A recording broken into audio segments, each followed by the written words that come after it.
Oh.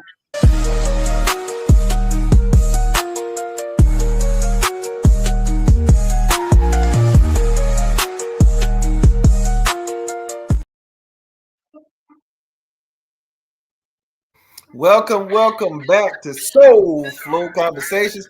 I am your host, none other than Dedrick the Cookie Man, and right beside me is no replacement can replace her. I did say it like that. None other than Miss Fields. Give it up, y'all. Give it up. Give it up. Give it up. Oh my Lord! She called back the Native Americans upon us, y'all. Yeah, got to get the ancestors for the day. So tonight we're gonna have somewhat of open forum. We're gonna be discussing multiple topics. And tonight I think we're gonna start out with what's going on in LA. And I'm gonna tell you right now, I'm ashamed to even say it, but I was really behind in what was going on because once I started seeing something, LA this and LA, I'm like, hold up, let me go and look and see what's really going on over there because I was really behind. I didn't really know what was going on. And then that's when I was told, that's what I saw that they had the ice raids going on, and it definitely wasn't because it was hot. It was just because,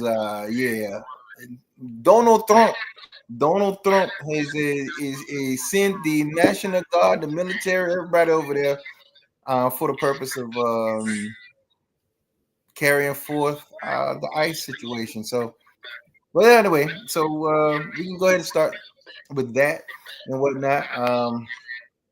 I don't know how I feel about it. I'm kind of in between and whatnot. So on the whole situation. But anyway, I will digress. Miss Fields, what you think about the whole situation? What's going on? Well, let me put a couple of statements out there that I believe is more true. I'll turn my camera on in a second.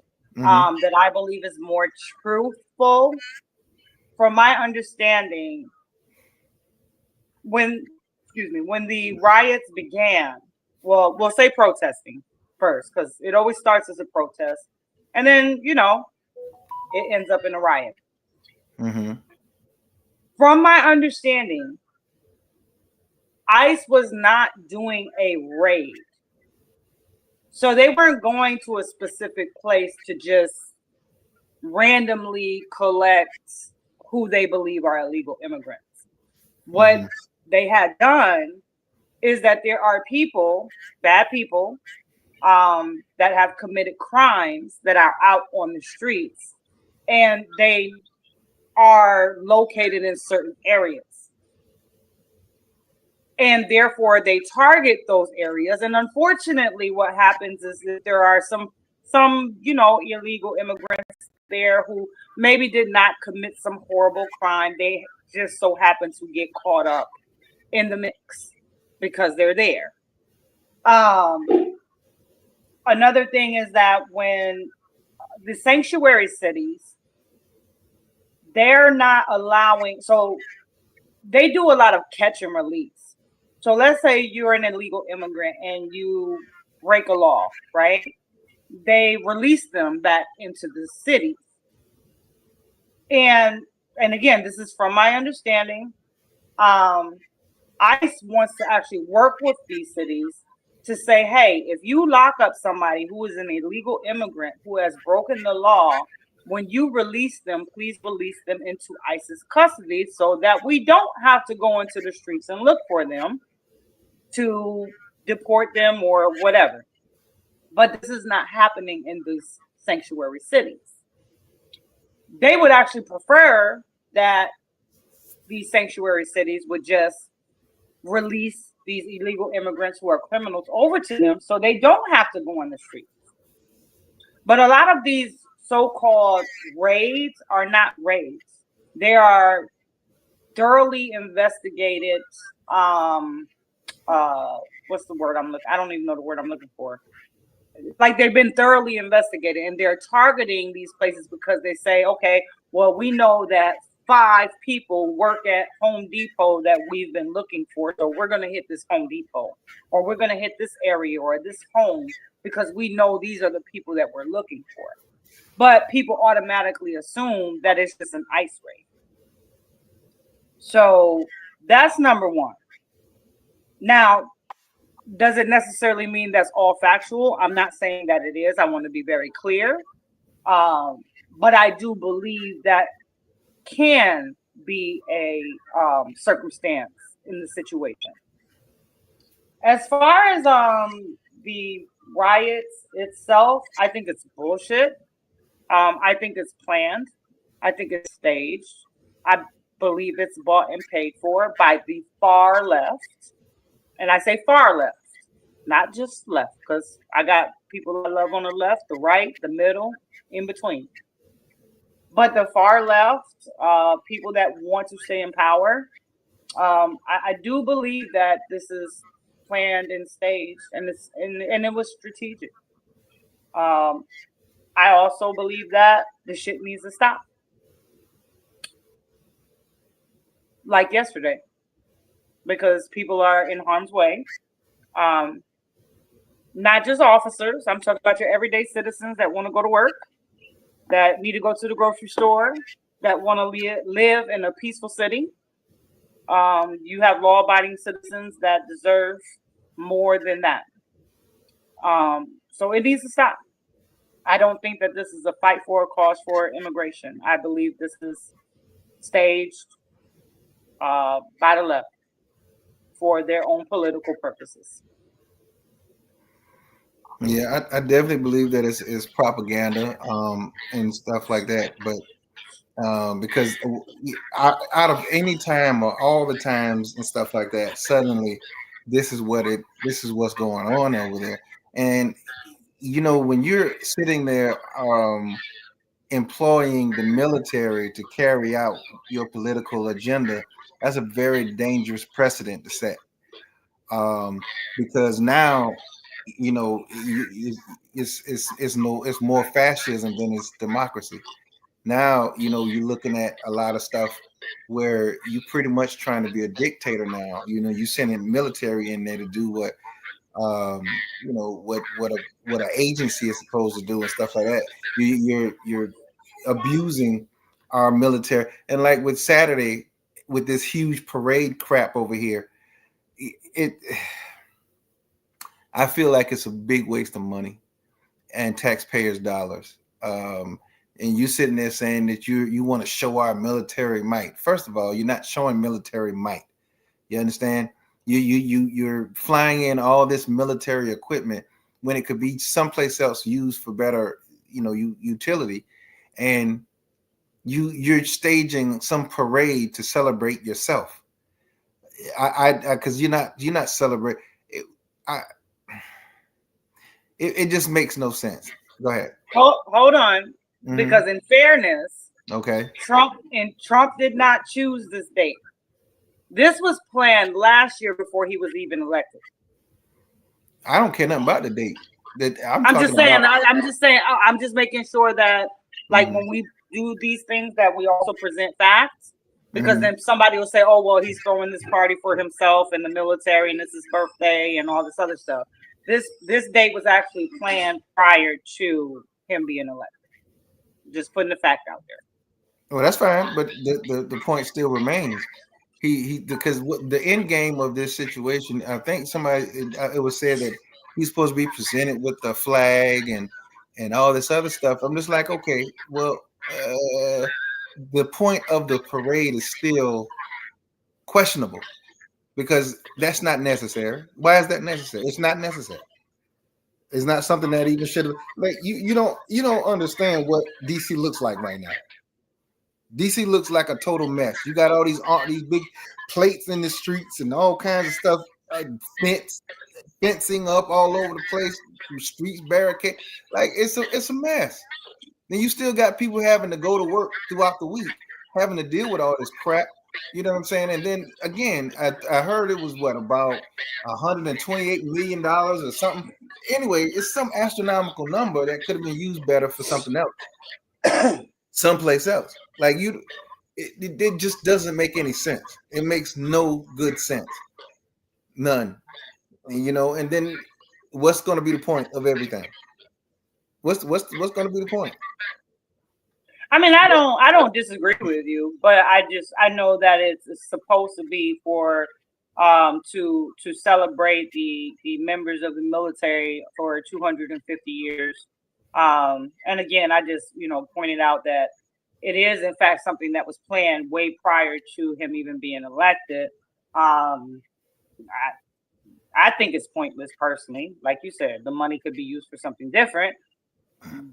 But I mean, I don't know.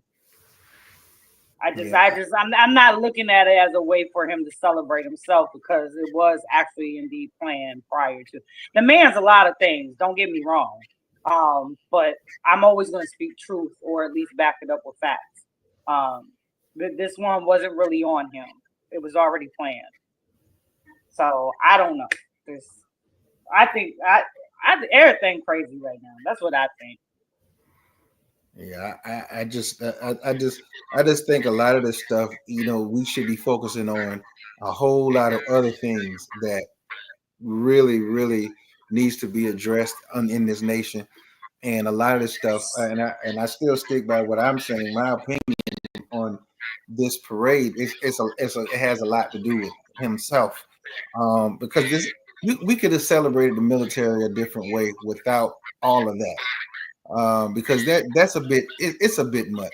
I'm sorry, but it's a bit much. It's overkill, especially when you got trains and trains and trains and caravans and convoys of military uh, uh, vehicles and stuff like that. Like if you live here in the DC area, it is very much a huge distraction. It's not necessary. It really isn't necessary. And like I said, I don't know what the whole point of it is. If you want to celebrate the military and stuff like that, that's great. You can celebrate them, but just in my opinion, this is overkill. You don't need 1,000, 2,000, thousands of military vehicles to celebrate the military. You don't need that. It's We overkill. agree.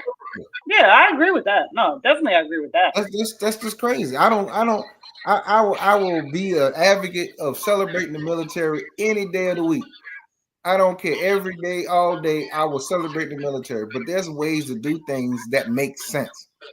You know what I'm saying? And this particular thing just does not make any sense to me. I just don't see it.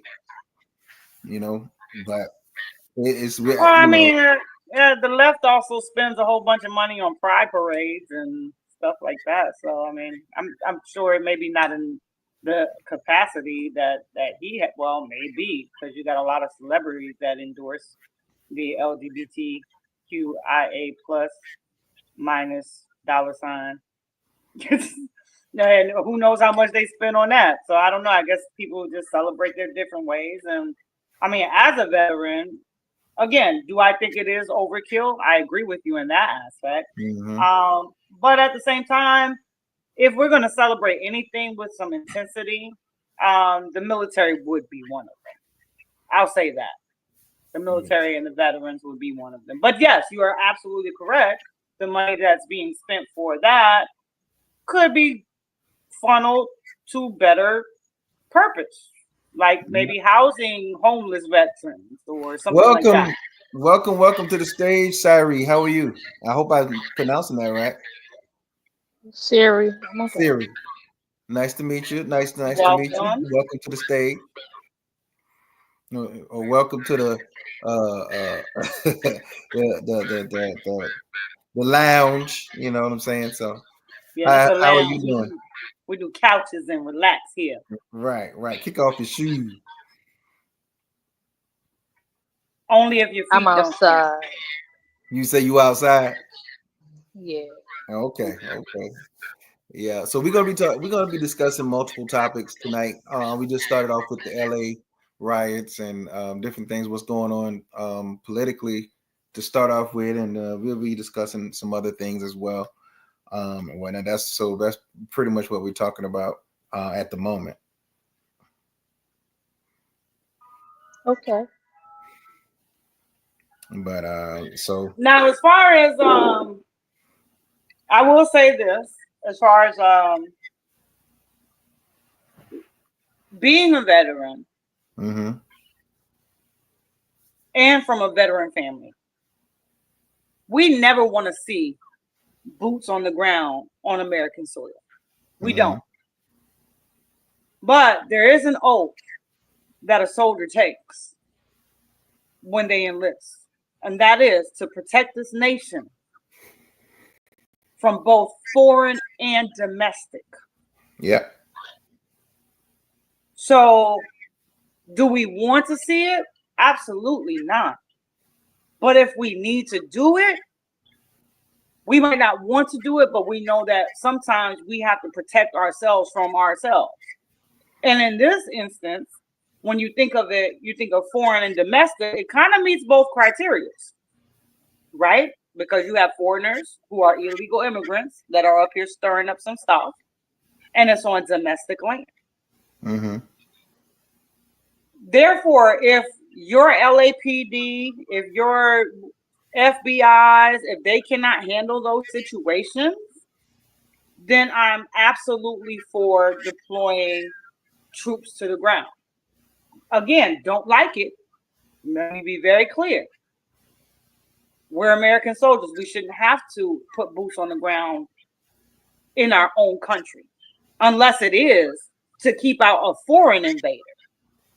But if we have to do it in order to restore order in a city that will otherwise burn or collapse if we don't,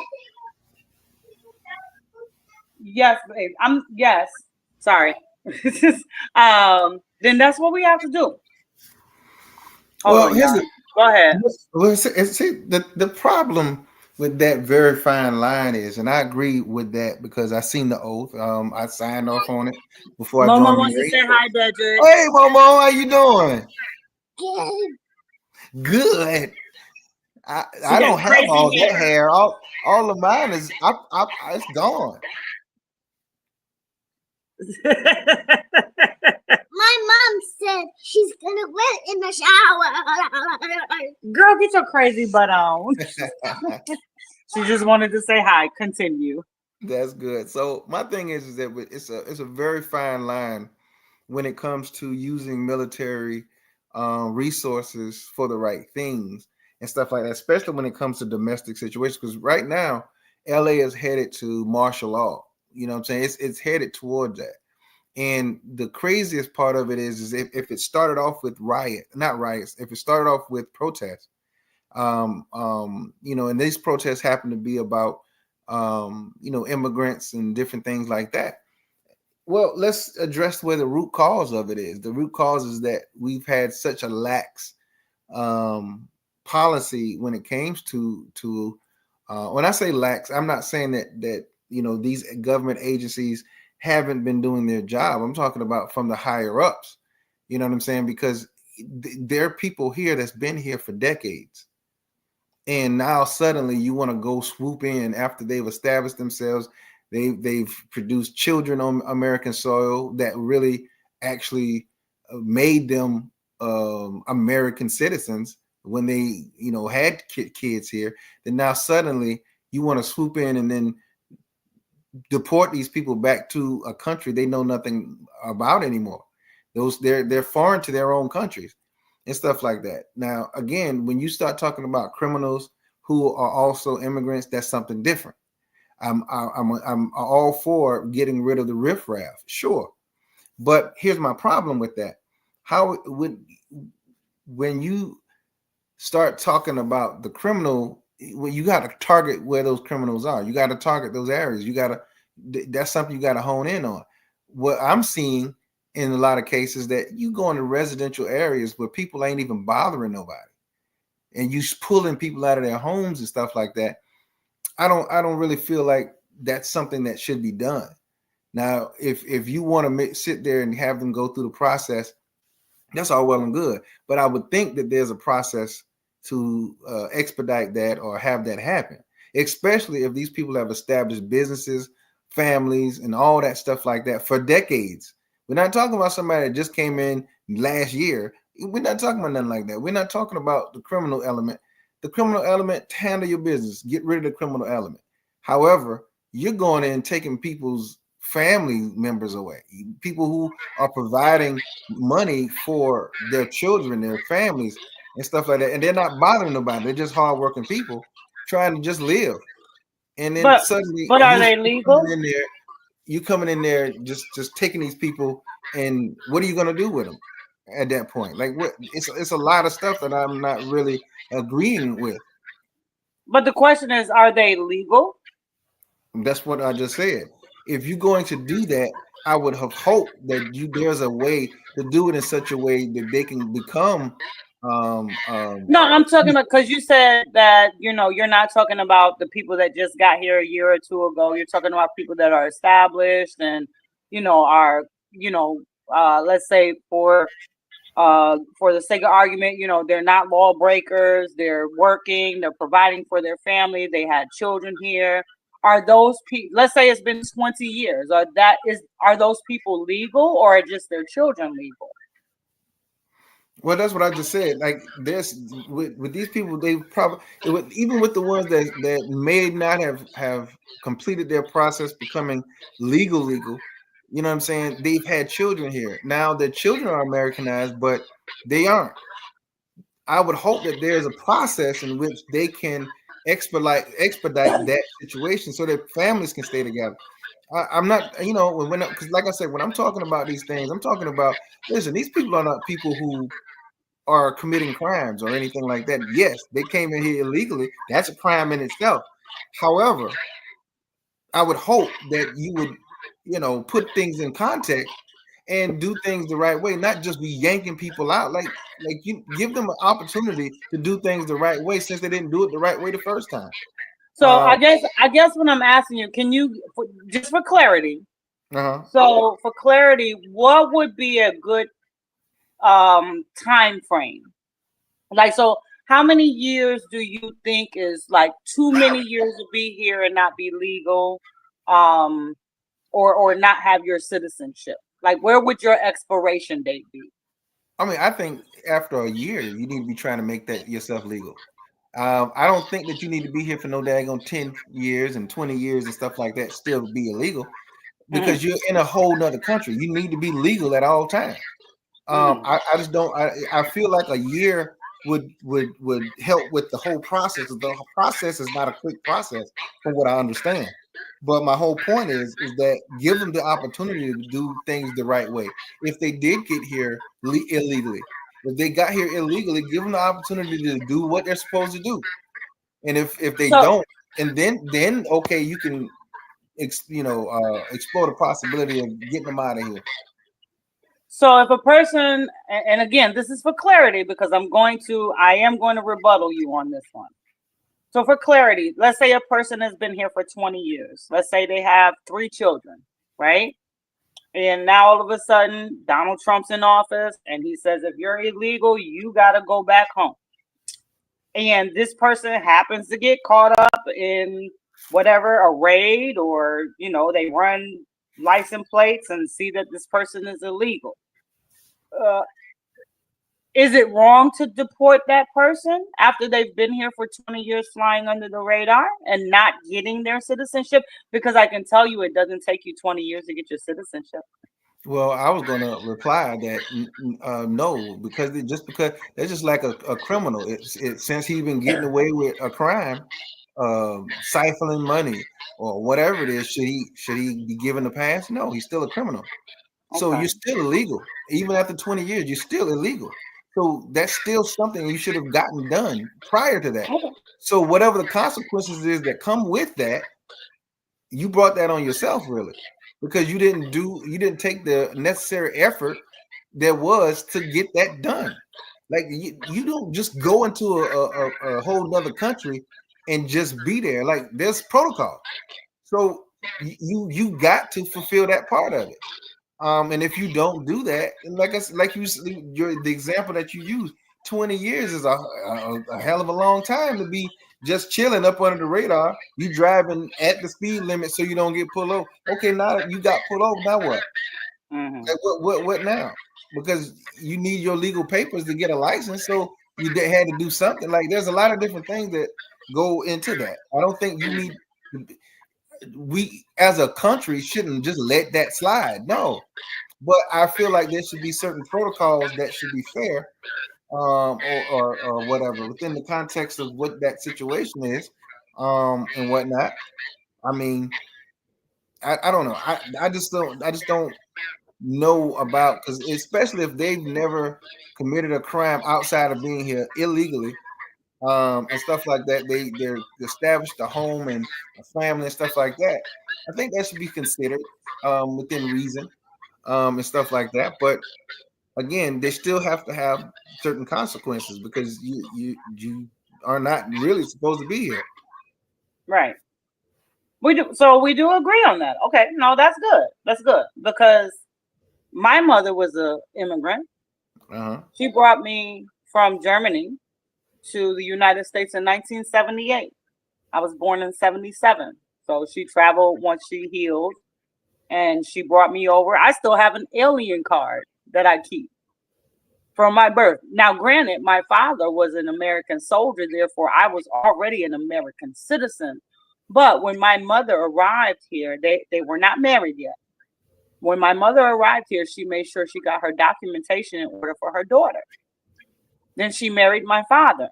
And even though at that time, once you marry, you pretty much become a citizen, correct? That was, I don't know about the laws now, but I know it was like that back then. And even then, my mother said no, because what if something happens between me and my husband and we divorce? Does that mean I have to leave the country because I'm no longer married to him? No. I'm not doing that. Mm-hmm. And she went through the process. And I remember being there when she raised her right hand with her little flag and swore to uphold the Constitution and blah, blah, blah, blah, blah. Then she joined the United States Army. Mm-hmm. So I know the process because I went through it with my mother. Mm-hmm. So these people that have been here for 20 years, if you're a parent, especially if you're a parent, I blame them. Yeah. If you came over here and you had a child, you know your child is a citizen because they were born on American soil and you didn't go through the process for you to become a citizen, so you don't have to be separated from your child if something like this happens, that's on you. Yeah. I have no sympathy. Because you should have thought about that as a parent. It's no different than life insurance, health insurance. It's no different than any of that. You make sure that you are protected, that your child is protected. Yeah. So in that aspect, yeah, no, I don't. I'm not. I don't have the sympathy on that. I feel bad, like, because the kids ain't do nothing. Don't get me wrong. I'm not a total butthead. Mm-hmm. You know, the kids didn't do nothing wrong.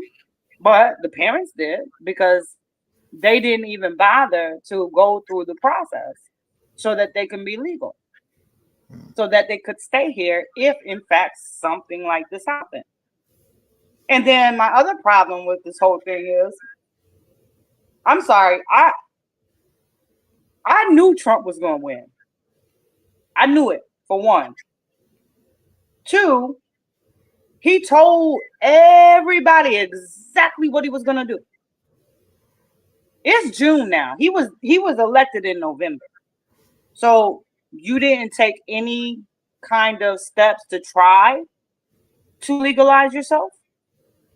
They even offered, self-deport.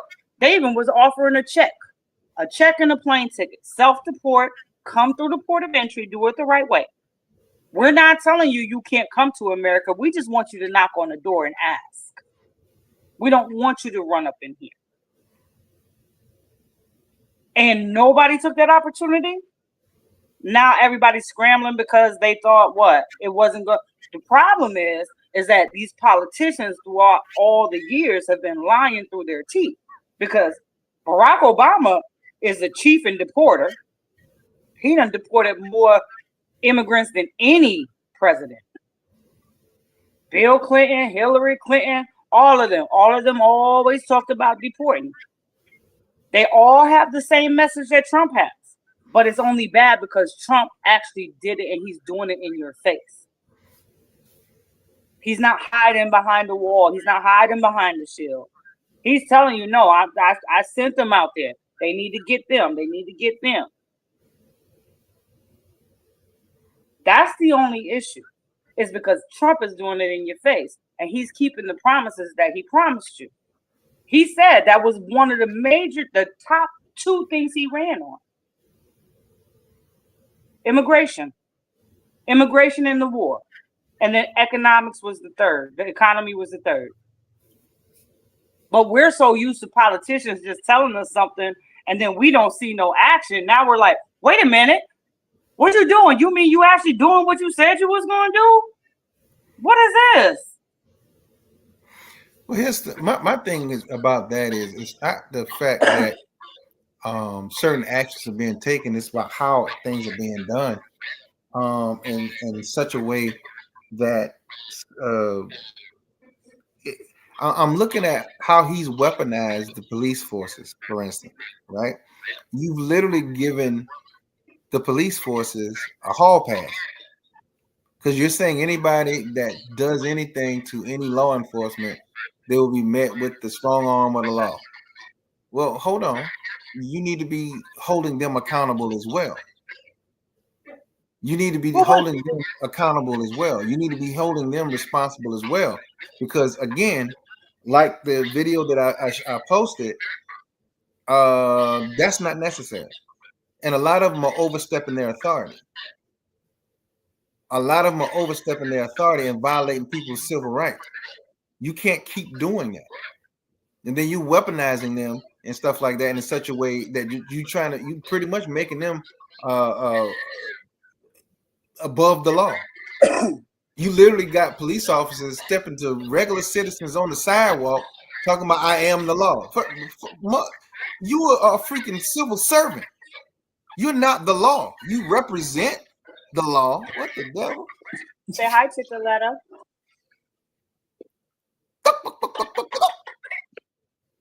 Say hi, Chicoletta. Sorry, y'all. Chicken commercial break. How is she bougie? You know, you see that? I cannot bother with the help. You know what I'm saying? Oh, have mercy. Girl, what you want? Why are you up here? Huh? I love you, girl. But yeah, but that's my only thing right now. It's just you just can't do certain things the way you weaponize certain things. There's certain things that have a certain protocol that should stay within the law, the boundaries of the law. We agree. But then I also think of because I'm heavy into politics, so I do literally watch everything from both sides, to be fair, because I want to know what I'm talking about. And in fairness to the police, not all, because we got bad police out there. We all know that. We got bad in everything that exists. Mm-hmm. But in fairness, a lot of these police officers, they're so scared to uphold the law, the actual law. Good cops. I'm so much of good cops. Because they're so afraid to lose everything. Because let's say it's a black person, you know, then it's automatically always assumed that the police officer was being racist. Even now, we can say that about immigrants. It doesn't just necessarily have to be black people. We can say, oh, well, they just don't like immigrants and they're attacking immigrants, when maybe they're just really trying to uphold the law. So in that aspect, I kind of understand where he's coming from, where we have pretty much shackled police officers from doing their duties because they're afraid that they're going to receive backlash for doing a job, especially if there's a certain race or you know, not just, like I said, not just race, but like immigration status. If that's involved, they're automatically presumed to be racist because they're police officers. And that's not fair either. Mm-hmm.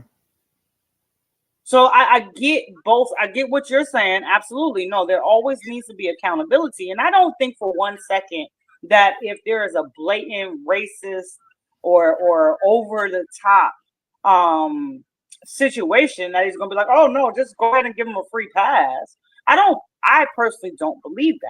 I believe that he is more or less saying, like, look, stop demonizing these officers as soon as they do something just because of a skin color or a race or a culture or immigration status, because then that actually makes them stop doing their job. I remember when all of that stuff was going on with what was it, Springfield? I think it was Springfield. But the one that they said that was eating the dogs and the cats. I think that was Springfield, Ohio. Okay. I remember reading a statement from like one of their police officials, like their top police officials, where they say they don't even bother to police the immigrants. They don't bother because they said if we arrest them, all we have to do is we have to release them. We can't keep them. We can't charge them. We can't keep them. So guess what? Why am I going to waste my time, waste my paperwork, and go through this process of going after them when y'all just going to tell me to release them anyway? And this has happened numerous times before. And that's why, like, a lot of times police officers or authorities are afraid to actually police because they're like, oh, you know what? I got kids and a family. If I go ahead and, actually this person might have pulled a gun on me or threatened my life, but if I shoot them or if I rough them up too much, then they're going to take my pension, they're going to put me off, and I'm not going to have nothing, even though I was doing the right thing, trying to protect and serve the community. And again, we're talking about the good cops. We all know there's bad cops. Let me be clear. So it's a nuanced 50-50 thing to me. It is. Well, not even 50-50 because I think the minority, I would say 80-20 because I would say 20% of them are corrupt. 80% of them are not corrupt, in my opinion. 80% is a big number. I can't rock with you on 80% because it's less, way less than that. You said 80% are not corrupt? No, I don't believe they are. Now, okay. Let me hold on. Let me break it down this way. 60% are not corrupt, plus the 20% that are not corrupt, but they don't report the corrupt. And then you got the 20% that's completely corrupt. Okay. Y'all gonna go up, don't you? Okay, because I'm gonna tell you, like, from and of course it is one of those situations where, just like when we talking about relationship stuff and marriage and divorces and stuff like that, people always focus in on the negative side of things more, and that's what gets all of the attention, and nobody really focuses in on all of the successful healthy relationships and marriages and stuff like that. So it's almost the same thing. It's almost the same thing with police. My thing is the problem is this blue code of honor. You know what I'm saying? And you can't sit there and cover up just because these guys, this is your brotherhood or your sisterhood in the department, and cover up the crap that they do. Yes, there are some that do speak out on it. There's some that do, go to the chief and be like, look, chief, I'm not with whatever's going on. Sure. But that's, in my opinion, is in the minority. Because a lot of the times they have to, and because their logic is, well, look, I got to work beside my colleagues. I got to work beside my brotherhood and my sisters in the department. You know what I'm saying? And it'll make my job harder. I got a whole family to take care of. So if I say something against these officers, my pension could be in jeopardy. My paycheck could be in jeopardy for what I bring home to my family. And my family depends on me. So I have to be strategic in what I say and do when it comes to the department. So I have to honor that blue code of honor to a particular extent, not unless it's just blatantly against, it's obvious to the public and everything. And, everybody's recording everything. Everybody's got a cell phone now. So you got some officers out there who believe that, because I've spoken to a couple who really don't like what's going on, and they're part of the good people, but they're also have their hands tied behind their back somewhat, at least one hand tied behind their back, because they have to consider their families too. They got to consider their long-term longevity in the department, because honestly, for those individuals, they literally want to help the community. They want to take the stigma off of police officers by being more active in the communities. They also they participate in a lot of things. They try to be more personable. That's in my opinion, a minority. It really is, in my opinion, because a lot of the times it's just one of those things to where, like, okay, well, if I say something, I'm damned if I do, and then I'm damned if I don't.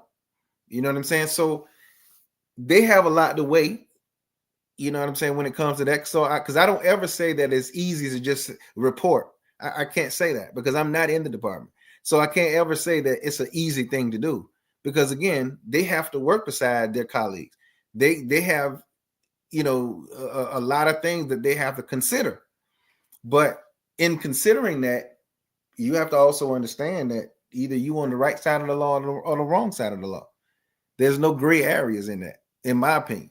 You have to stand for something. And if you don't stand for something, then what's left? No, and we agree. That's why I said I got the 60, the 20, and the 20. You got 20 that's just rotten to the core. They just bad people. I don't know, maybe they were bullied growing up and now they want to be tough guys and bully other people. You got 20% of them that they're good cops, but they cover for the bad ones, so that doesn't really make them good cops. But I don't know. I've had my bumps with police officers. Trust me. When I was younger, at least, not in my older years, but when I was younger, I had my bumps with the police. Until I learned how to, I won't say manipulate. I just say, just cooperate, do what I gotta do. They tell me to put my hands here, I put my hands here. They want this, I give them that. And 9 times out of 10, I'll get my little ticket and go, or shoot, sometimes they let me go, because of the way that I handled the situation. But again, you got to think too. Like I'm a veteran. That shit happens in the Army too.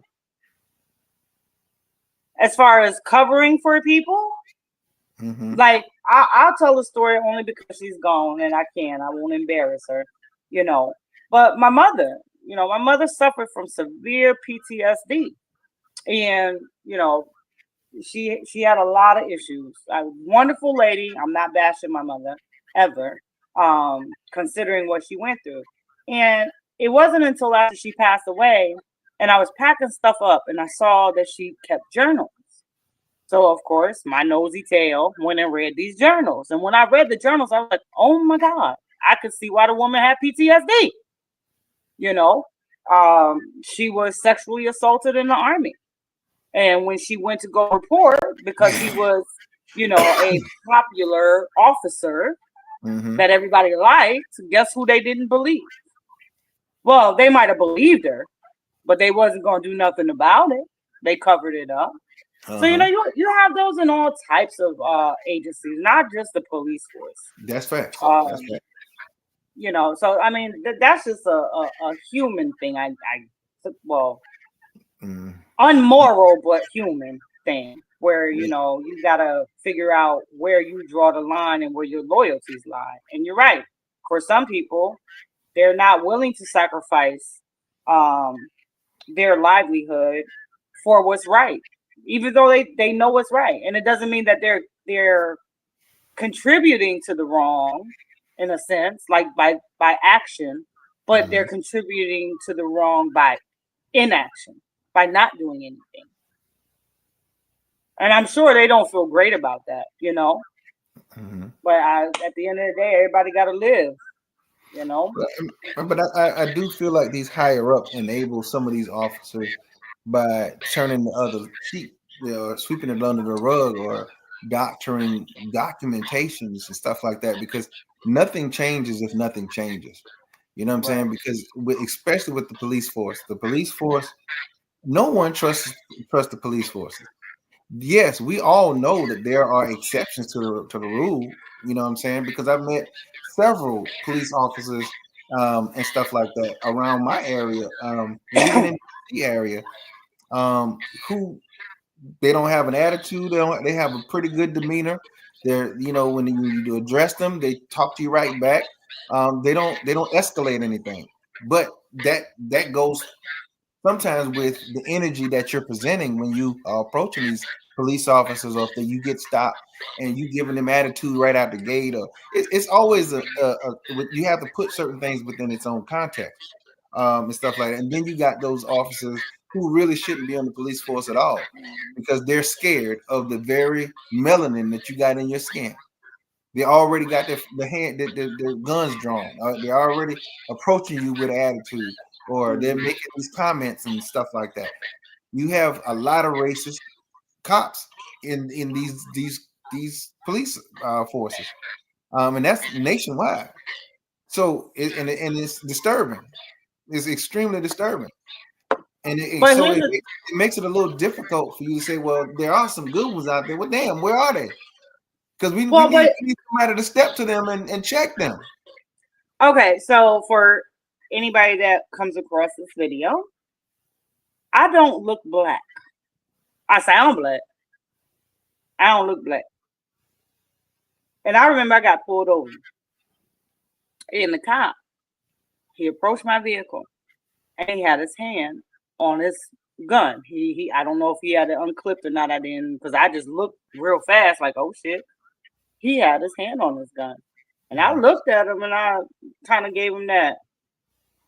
And he looked at me and said, "You're wondering why my hand's on my gun?" I said, "I absolutely am."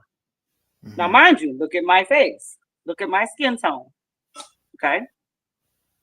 He says, "Well, when we ran your license, you have a hunting license. Therefore, I have to assume that you're armed. That's why I have my hand on my gun. Because I have to assume that you're armed because you have a hunting license." I said, "I absolutely do have a hunting license." I said, "I don't have any weapons." Huh? How would he know that though? Because when you do a hunting license, it goes on your it goes in your hey, it goes. You scared the shit out of me. Oh, snap. I'm gonna fry her first. I swear to God. That is hilarious. That is hilarious. You getting fried first. No, when you get a hunting license, it goes through DMV. They report it to DMV. No, if he were just wait, how did you say you approach? Who approached who? Like, well, how did that? I got pulled. Oh, okay. And when he was approaching the vehicle, I saw his hand on his gun. Okay, that was the first part I had missed. I'm sorry. Yeah. Okay. And so when I looked at him, when I looked at him, I was like, "What's going on?" He says, "You're wondering why I have my hand on my gun." I said, "I absolutely am. This is a traffic stop." And he says, "Well, when I ran your license plates, you have a hunting license, so I have to assume that you're armed." So I'm just sharing that story to say that sometimes when these Chicoletta, stop shit. Get on my shoulder. Sometimes when they pull you over, like they've run your name, they've seen that you might be licensed to carry, that you might have a hunting license, or whatever the case may be. So they proceed with caution. And I wasn't even mad at that. Like I said, "Well, sir, I don't have any weapons in the car." I said, "I do have a knife in my glove box that I always keep with me." I said, "But I have no firearms in here. I'm just going grocery shopping. I'm on my way home." And he said, "Okay, no problem." And we did our business. And then he actually let me go. He didn't even give me a ticket. He told me to slow down. I'm about to put you up because you getting on my nerves. Keep jumping up on me. Shit. Y'all hold on. He want to go up all the way on the top. I'm gonna show y'all. Come on, here, girl, stop. Oh my God, your claws hurt. Stop it. Yeah, so what's up? What's going on? How we Hi, doing? What's up, Maurice. Maurice? How you doing, partner? Chilling. Doing my thing. Staying what do you call it? Staying protest free over here. Yeah, they say you was in that area, right? That's what they said? They said, well, not area, but you're over there. You on the West Coast, right? Or are you in No. Texas? No. You in I'm Texas? in Texas. They're trying it, but trust me, the most they can get away with is the guitar and the Mexican dress dances. That's all they got. Right. And I'm cool with that. I'll sit there with the lawn chair in front of them, and I'll watch that all day. I got no problem. Not the lawn chair, Maurice. I Not would. the lawn chair, man. I would. It's entertaining to watch them do all that stuff. It's nice. It's cute. So, I got no problem with that protesting. That other stuff they doing, that's a whole new level of nonsense. Yeah, that's what we had started off talking about, and then now we're on the police force, and stuff like that. That's what we're talking about right now. So yeah, I do want to talk about what y'all think about these cats in Florida and what they're saying about the protest. But I love Florida. well, yeah, I mean, you can go ahead and introduce it, bro. Because like I said, we were talking about the police force and those nuances and stuff like that. I'm moving to Florida. Go ahead. But yeah, no, there's this thing they say about Florida, like, yo, let these protesters come up on the street, around your car while you're trying to drive, and then Florida said, go ahead, and run them over. Speed bump. Just like, boom. Boom, boom, boom. Where all these speed bumps come from? Which I never heard before. I never heard it before. So I'm interested to hear everybody's take on that. Wow. I love Florida. You know, I don't know, because with Florida, well, look, man, that what's the name of the DeSantis? DeSantis? No. The thing that people have the right to shoot somebody or the Capitol law or something. Stand your ground. Stand your ground. So, man, look. You notice that there's places that they go to and there's places that they don't go to pull up. You already know. And Texas is one of them. They ain't trying that crap out here. Florida is one of them. Yeah. They're doing it where they know they can get away with it. So that's why they'd be in LA. They're trying to do that jump in Chicago. They know what they can do with that. Because your governor, Maurice, has already what the hell? Your governor has already, I think, deployed 5,000 troops in preparation for the 14th. Abbott. Yeah, no, they're not playing these things. This game, Texas ain't playing that. Yeah, they're not playing this game because they've seen the script, they've seen this movie, and they don't want to see the end.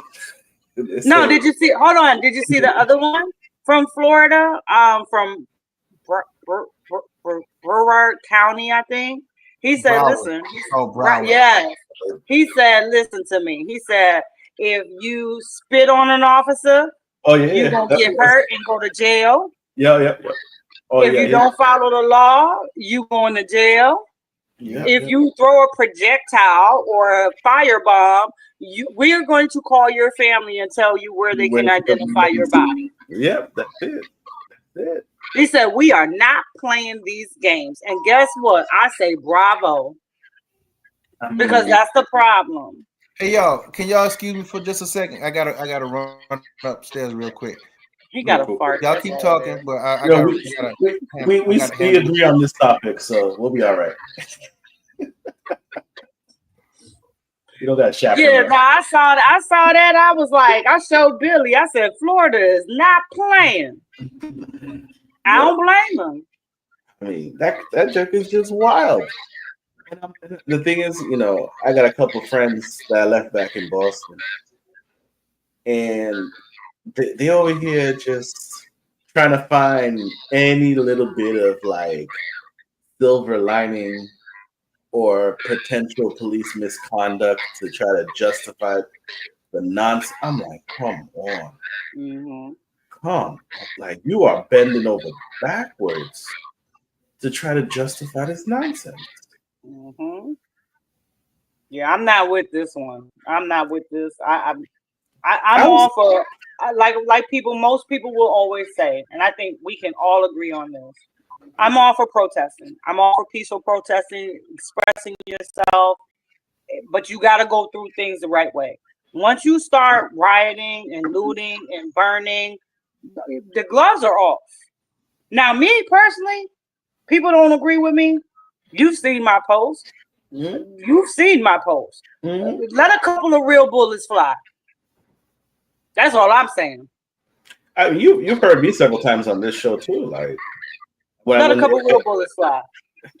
When I always said, like, if you don't raise your kids right, and they decide that they're gonna act up and end up somewhere like I need to protect, they're catching a bullet. Mm-hmm.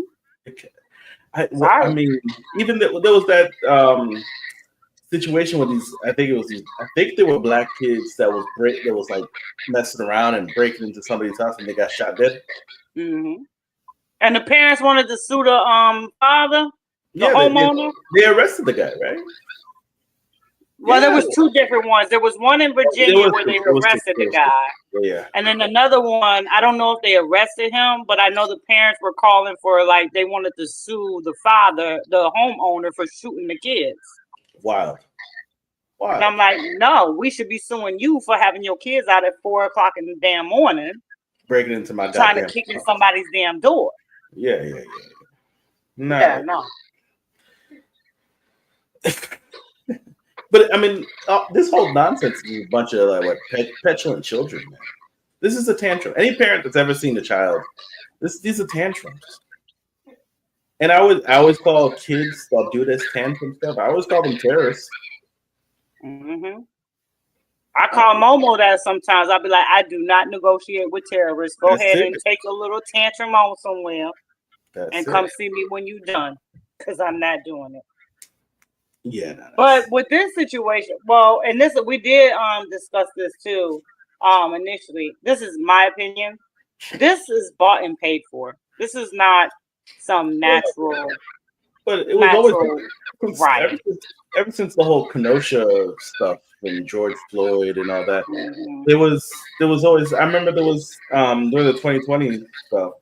There was just like these pallets of bricks where they were supposed to just waiting for the protests to show up. Like it's always been some stupid conspiracy that's going on with trying to incite violence. I remember in the BLM protest, there was these white dudes covered up to head to toe, just breaking shit, trying to stir up the nonsense. Like this, what they're trying to do, turn it up. So, like, if you choose to, I don't know. For me, protesting is over, man. Like, I don't think it's something that people can use because it gets so easily co-opted by people that are trying to, even if you were trying to protest something useful, you're gonna end up with people in it that are looking for bedlam and chaos. And it's going to mess up your message, it's going to mess up your purpose. Because even if you was protesting about something legit, and you have these people that intermingle with your message, and they start, bringing out violence and stuff like that, nobody's going to listen anymore. Right. The opportunists. They see an opportunity for chaos, destruction. They don't even care about immigration. They just mad because they had to go to work yesterday. It could be anything. They mad because they had to pay all their bills and ain't got no money left. And they like, well, damn, I'm just gonna go riot and loot too. Then the looting is the same thing. They be waiting till it's nighttime or whatever, and they just be busting windows just cause. And then go steal some Nikes or whatever. Like that's Right. like that's why I don't know the concept of protesting in this country. It's I don't know. I can't see a way that they can do it and filter out the people that cause the problems. That thing, I threw that away a long time ago. I'll get you another one. Sorry. There was that one video where there was a dude that were confronting the cops, and the dude threw something at the cops, and one of the fellow protesters Like, straight bam! yeah, just took him out. So And I was like, yeah. if they start enforcing their own, then maybe they might save the concept of protesting. But Well, and that's what I was saying, you know, as far as like the protests go, and I'm sure you've seen it as well. Just imagine me or you go to Mexico, wave our American flag, standing on top of a burning car, screaming, fuck Mexico, and set their damn flag on fire. Yeah. We wouldn't make it home. Nah. We'd be shot. My parents. We'd be shot. Yeah, my parents raised me way too well to be doing that nonsense. Like But that's my point is that the reason, like kind of what you said earlier, the reason why they do this here is because the USA is soft. And I don't mean that in a bad way. I just mean we're so scared of the laws that nobody's going to discharge that first bullet. Nobody's going to discharge that first bullet. That's why I'm a big fan of being patient, but I'm not a big fan of being tolerant. People like to conflate those two like it's the same thing. There's that word conflate. But if being patient with people is no problem. Like, all right, we coming, we going. This is what we're doing. I'm going with you. All right, you slow down a little bit because you got a rock in your shoe. No problem. We can work that out. But if you just want to lay there on the ground and we got someplace to go, there's not patience. You're being tolerant of their stupid behavior that's self-destructive. Nah, there's no room for tolerance. You need to tell that person, get up, we gotta go. And if you're not saying that in those words and acting according to that, then no. Oh my God! Let me find out that me and Dedrick, me and Maurice are going to be on the same page tonight. Lord have mercy. Let me write this down. There was a strawberry moon last night. It must be the moon. It's a good night. No, but it's because we're so tolerant, like you said, we're so tolerant of bullshit that they're like, oh well, we could just set the whole city on fire. They're not going to shoot us. Now me, yeah, just like the like you said when you first came on the stage, like I saw one where like there was somebody stuck in traffic because they were blocking off the highway or something. They were saying they were stuck. I will never be stuck. If I see a mob of people around me on the highway, then I see automatic speed bumps. That's what I see. She said, "Starting the hedgehog, collecting the rings." I am running. And look. I love life. I love life. I wouldn't even have an abortion. I don't even want to kill something for real. But I will run you over if you are blocking my way and I feel threatened because there's a mob of people around my car. I'm putting my foot on the gas. And then you could just question me later, take my mug shot, do whatever you got to do. Yeah. But what I'm not going to do is be terrorized by people blocking me because they're being violent. Yeah, what does it say? Judge by 12 before I'm carried by 6. Damn right. Well, I mean, because that's the stupidest thing that you could possibly do. Why would you impede traffic because of something that you wanting to say something about? That makes no sense to me. That pisses me off. First of all, you got, and they tried to do that here in DC, and people was going around them or bowling them over. Like, yo, people got to go to work. You got also people who are on their last strike, and if they're late again, and you in the way, okay, go ahead and get Indian style in the street if you want to. Go ahead. For sure. You could protest, just protest on the sidewalk. Get the hell out of my way. The whole sidewalk. You want me to what do we have to do with what you doing? We got nothing to do with that. Let us go on about our business because we got real life happening. So why are you in the way? I don't like those people when you're impeding other people's lives and you're making things difficult for other people's lives.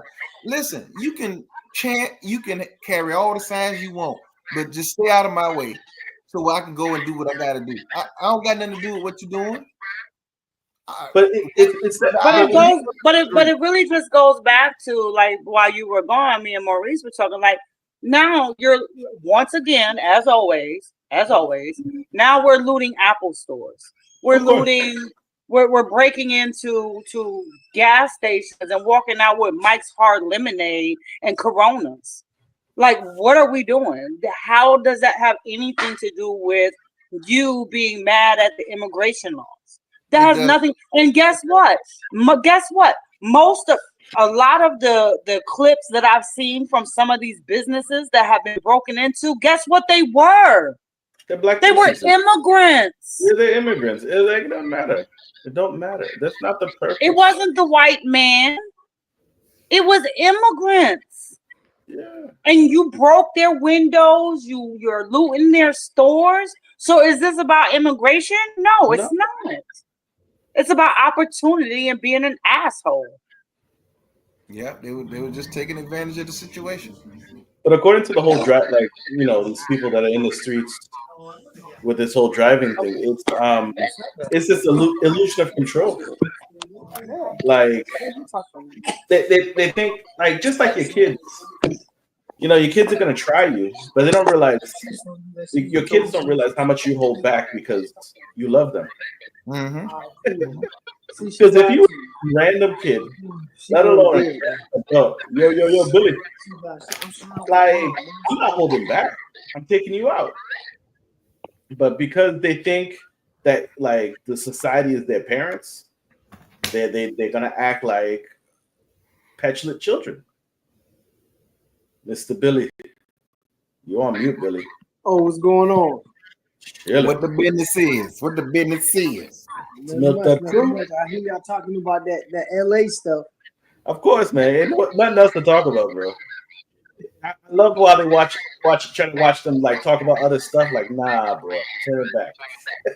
Turn it back. You said turn it back. Nah, we're not ignoring this. No. You can figure all that Elon Musk stuff. You can figure all that Trump stuff. This is what we need to be paying attention to. What's going on in LA? We need to see what's going on. I mean, LA is being LA right now. And I mean, I may sound crazy, but I think when these people keep acting crazy like they are, spitting on police and that's right, breaking into stuff, they're throwing the cocktails at the police officers, trying to set them on fire. It's attempted murder. Yeah, they did that already. Assault with and a they're deadly still alive. If I was that cop, I mean, I'd be on the news because I would have. I would have cleaned them out. I know it sounds horrible, but hey, no, it don't. We need to stop excusing that. We need to stop excusing that. It's not horrible to defend yourself. I know it's not. But look, in the eyes of the world, like, I can't believe they did that. They shot American citizens on American soil. That would be the issue. There's a reason. But I want to go home. I would want to go home, so I would have. Ain't no problem in there. I would have shot that person. Bow. There's a reason cops have guns, and there's a reason. There's a Second Amendment. Like, stop playing around. Yeah. I mean, but guess what? But that's the issue we have in the U.S. We do it. Come on, y'all. In any other country, do you think this would be happening right now? It doesn't happen.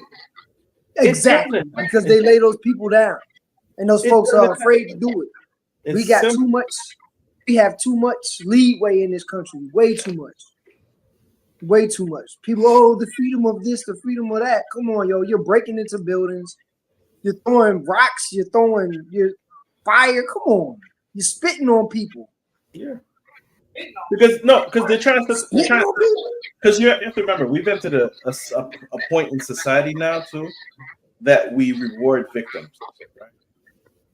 So now you have people doing whatever they can to provoke aggressors so that they can become victims. And then they can go look at what this person did. Oh my God! So they've conditioned themselves to be provokers. So they provoke people to a certain thing, and then they go look at my bloody eye.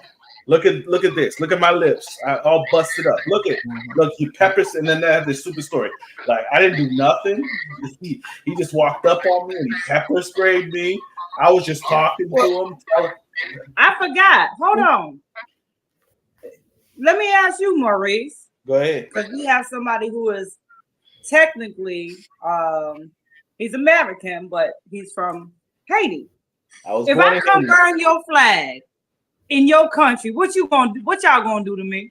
No, Haiti don't care. Haiti don't care if we burn your flag. No, Somebody will whoop my ass.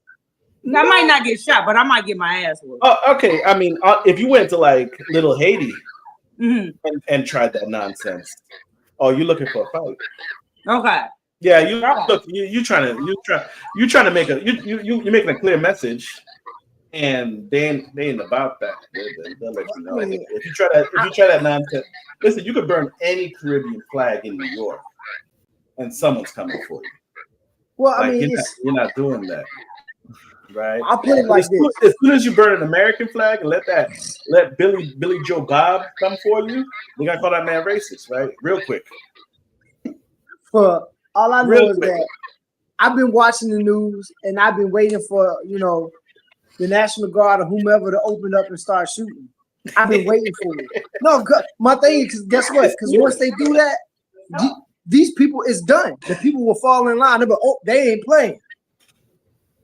You won't have all this foolishness popping up all over the U.S., these different things popping up. Once they see you laying people down, they're going to fall in line.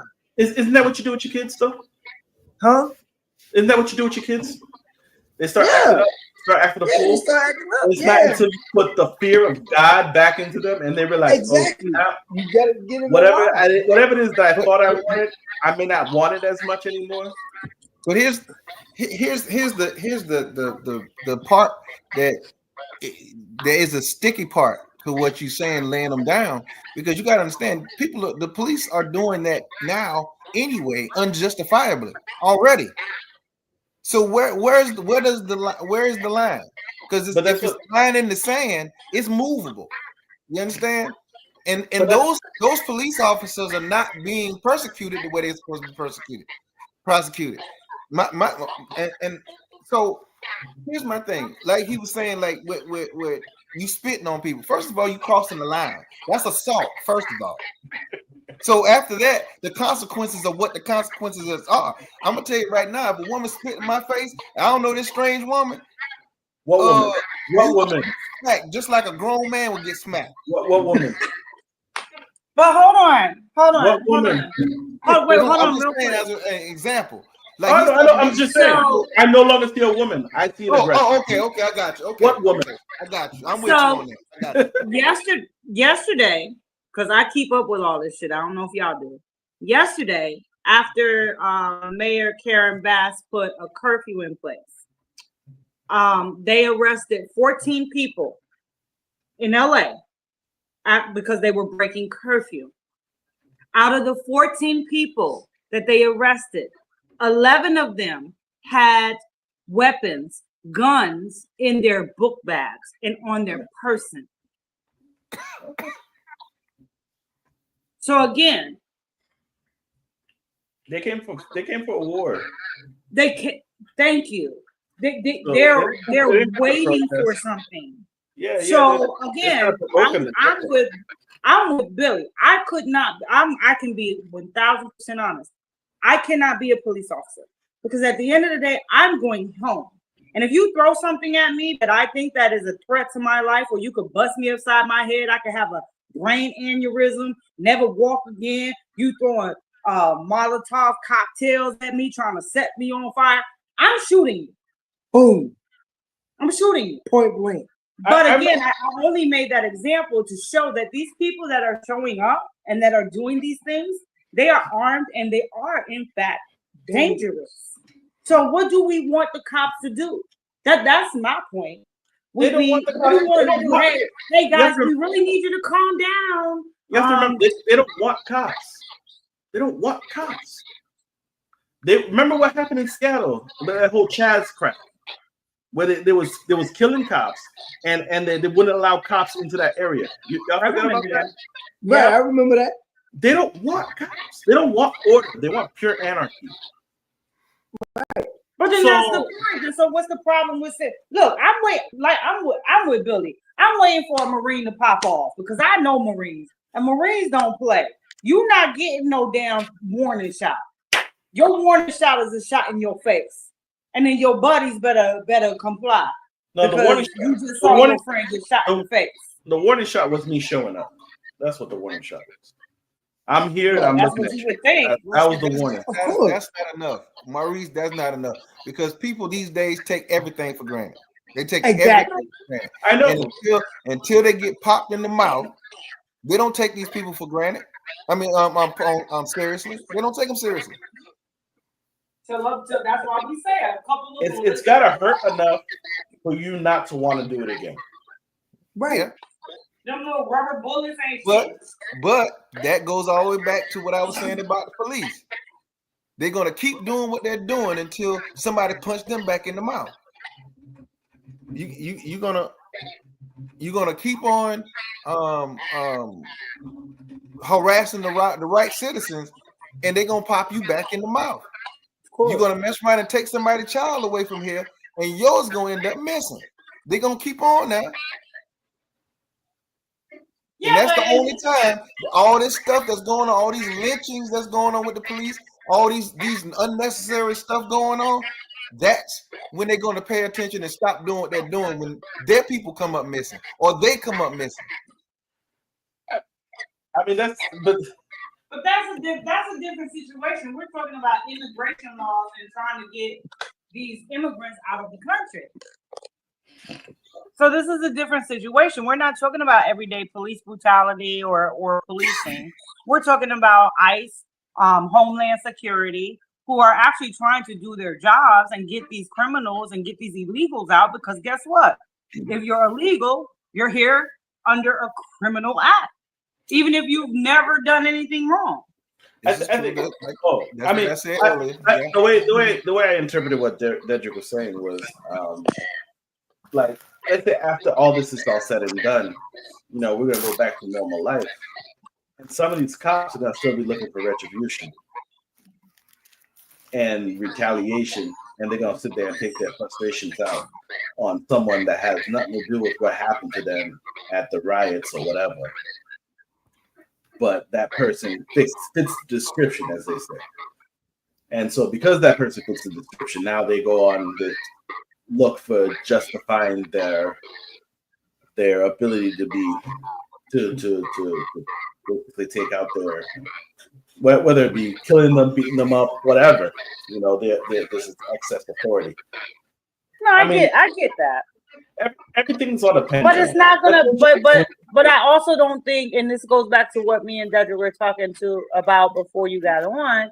I still don't think that's the majority of the law enforcement. I personally don't believe that. They want to do their job, whether it's police, whether it's Homeland Security, whether it's ICE, FBI, whatever it may be. We all have bad apples in every institution: Army, Navy, teaching, shit. Your local 7-Eleven, you got workers that ain't shit and that'll snitch and bite you in the back and stab you in the back. So there's bad people everywhere.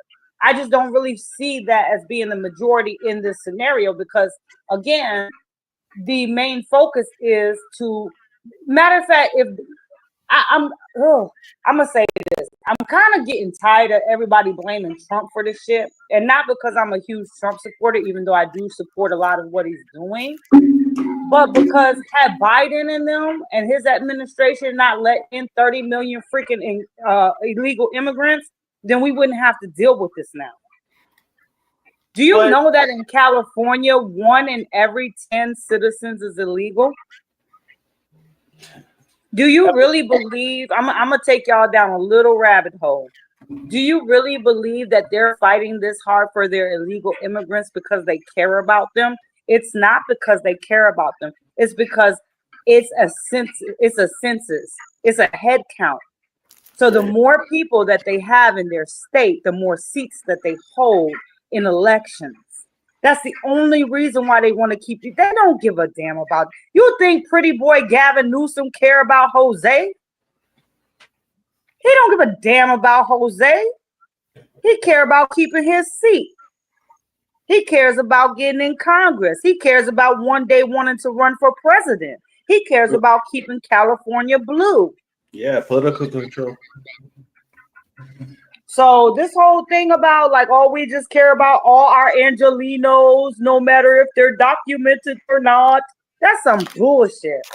Yeah, it's bullshit, but it's bullshit, but it sells, right? Because you got these bleeding hearts. That have, like, toxic. It's not about voting. It's about the census. Is what she was talking about. Oh, because if you get counted in the census, then they say, okay, you had a population group. We don't know where all these babies came from that you automatically had. So because they don't count citizens, they count bodies. They count bodies. They don't count citizens. So now you're gonna get more seats in the representative, and so therefore way the vote's more easier. But man, I forgot what I was saying. I'll say something before you stopped it. Oh. I'm sorry. I'm sorry.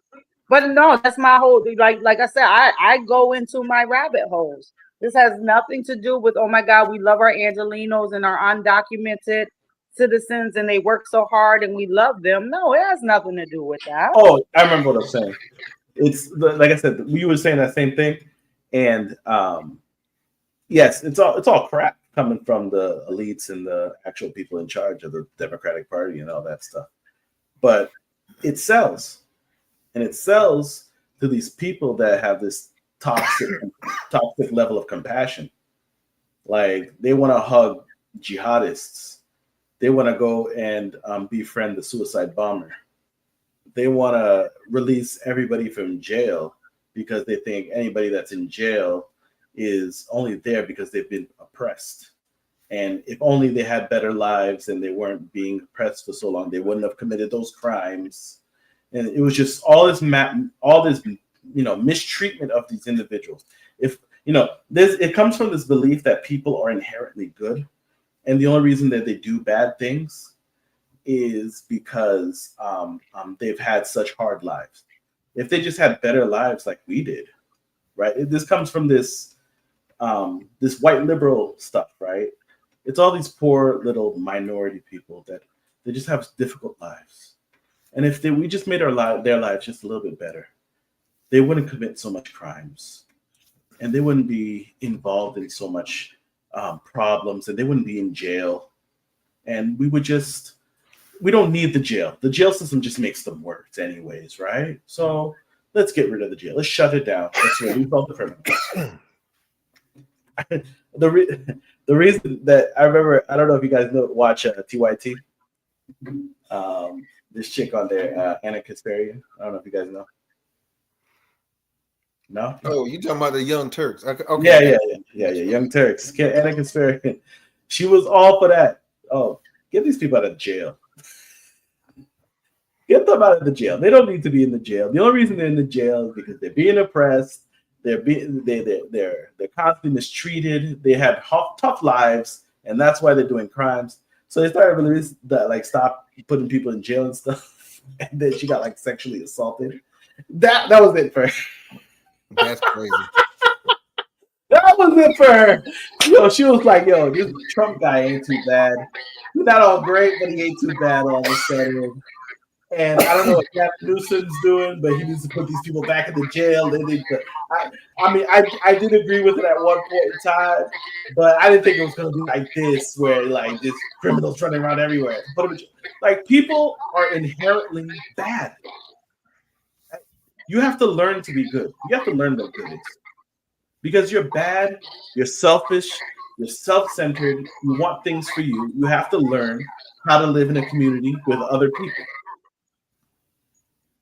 Well, and that's just like I know Karen Bass, you know, she kept, well, not just her, Maxine Waters, Gavin Newsom, they're all saying, well, everything was peaceful before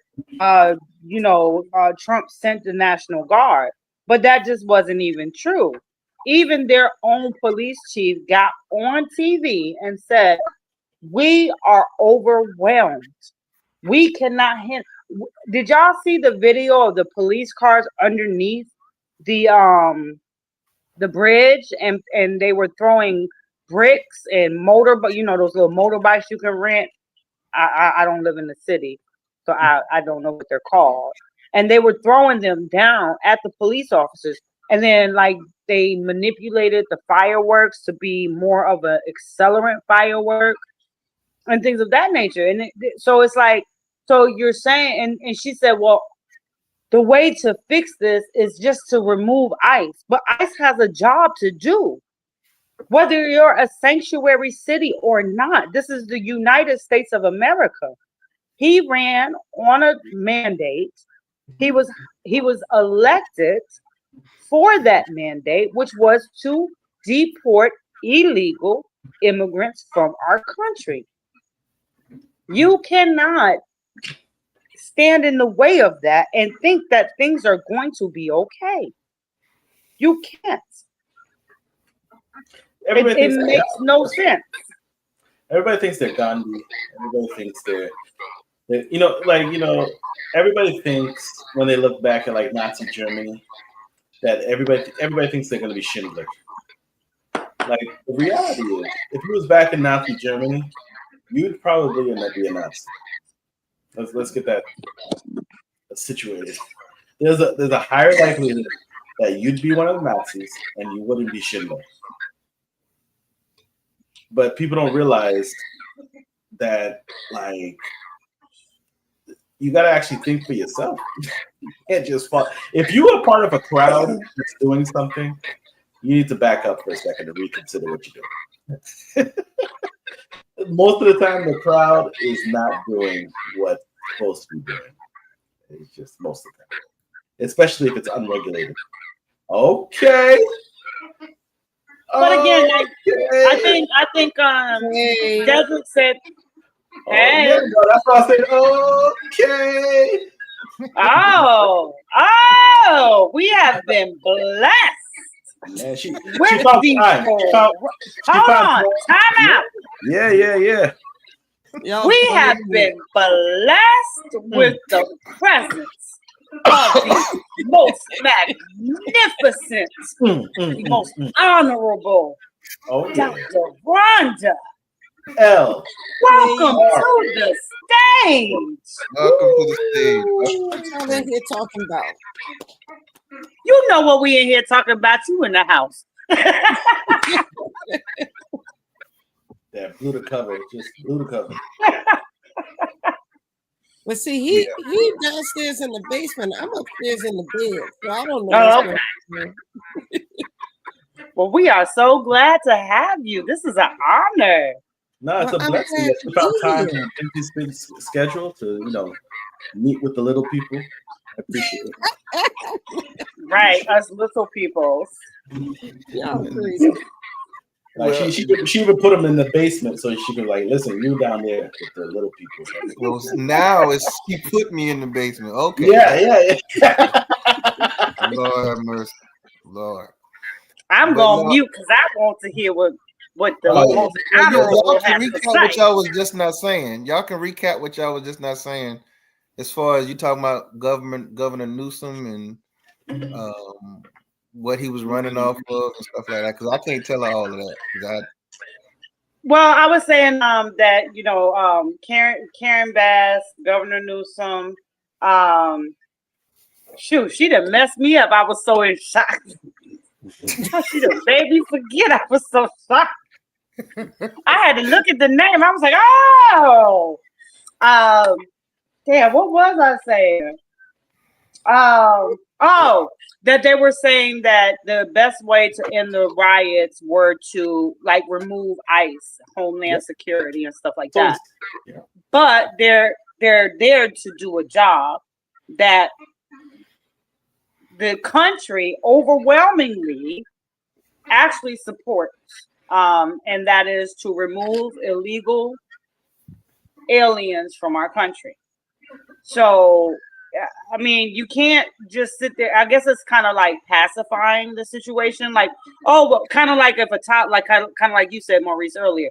If my toddler says, "Oh, I want to play with the iron," I know it's not safe for you to play with the iron. But then you cry so much that I'm just like, here, take the iron. I don't care. Play with it. If you get burnt, you get burnt. You know what I mean? We as a country, we can't do those types of things. You know, we can't just give them the iron to burn themselves because they want to play with the iron. We got to put down the iron and say, yeah, no, we're not doing it. You saying that because you're not Haitian. Lot of mercy. Oh, that's Jamaican. Okay. Wow. I gotta give me a Haitian one. Okay. That was racist.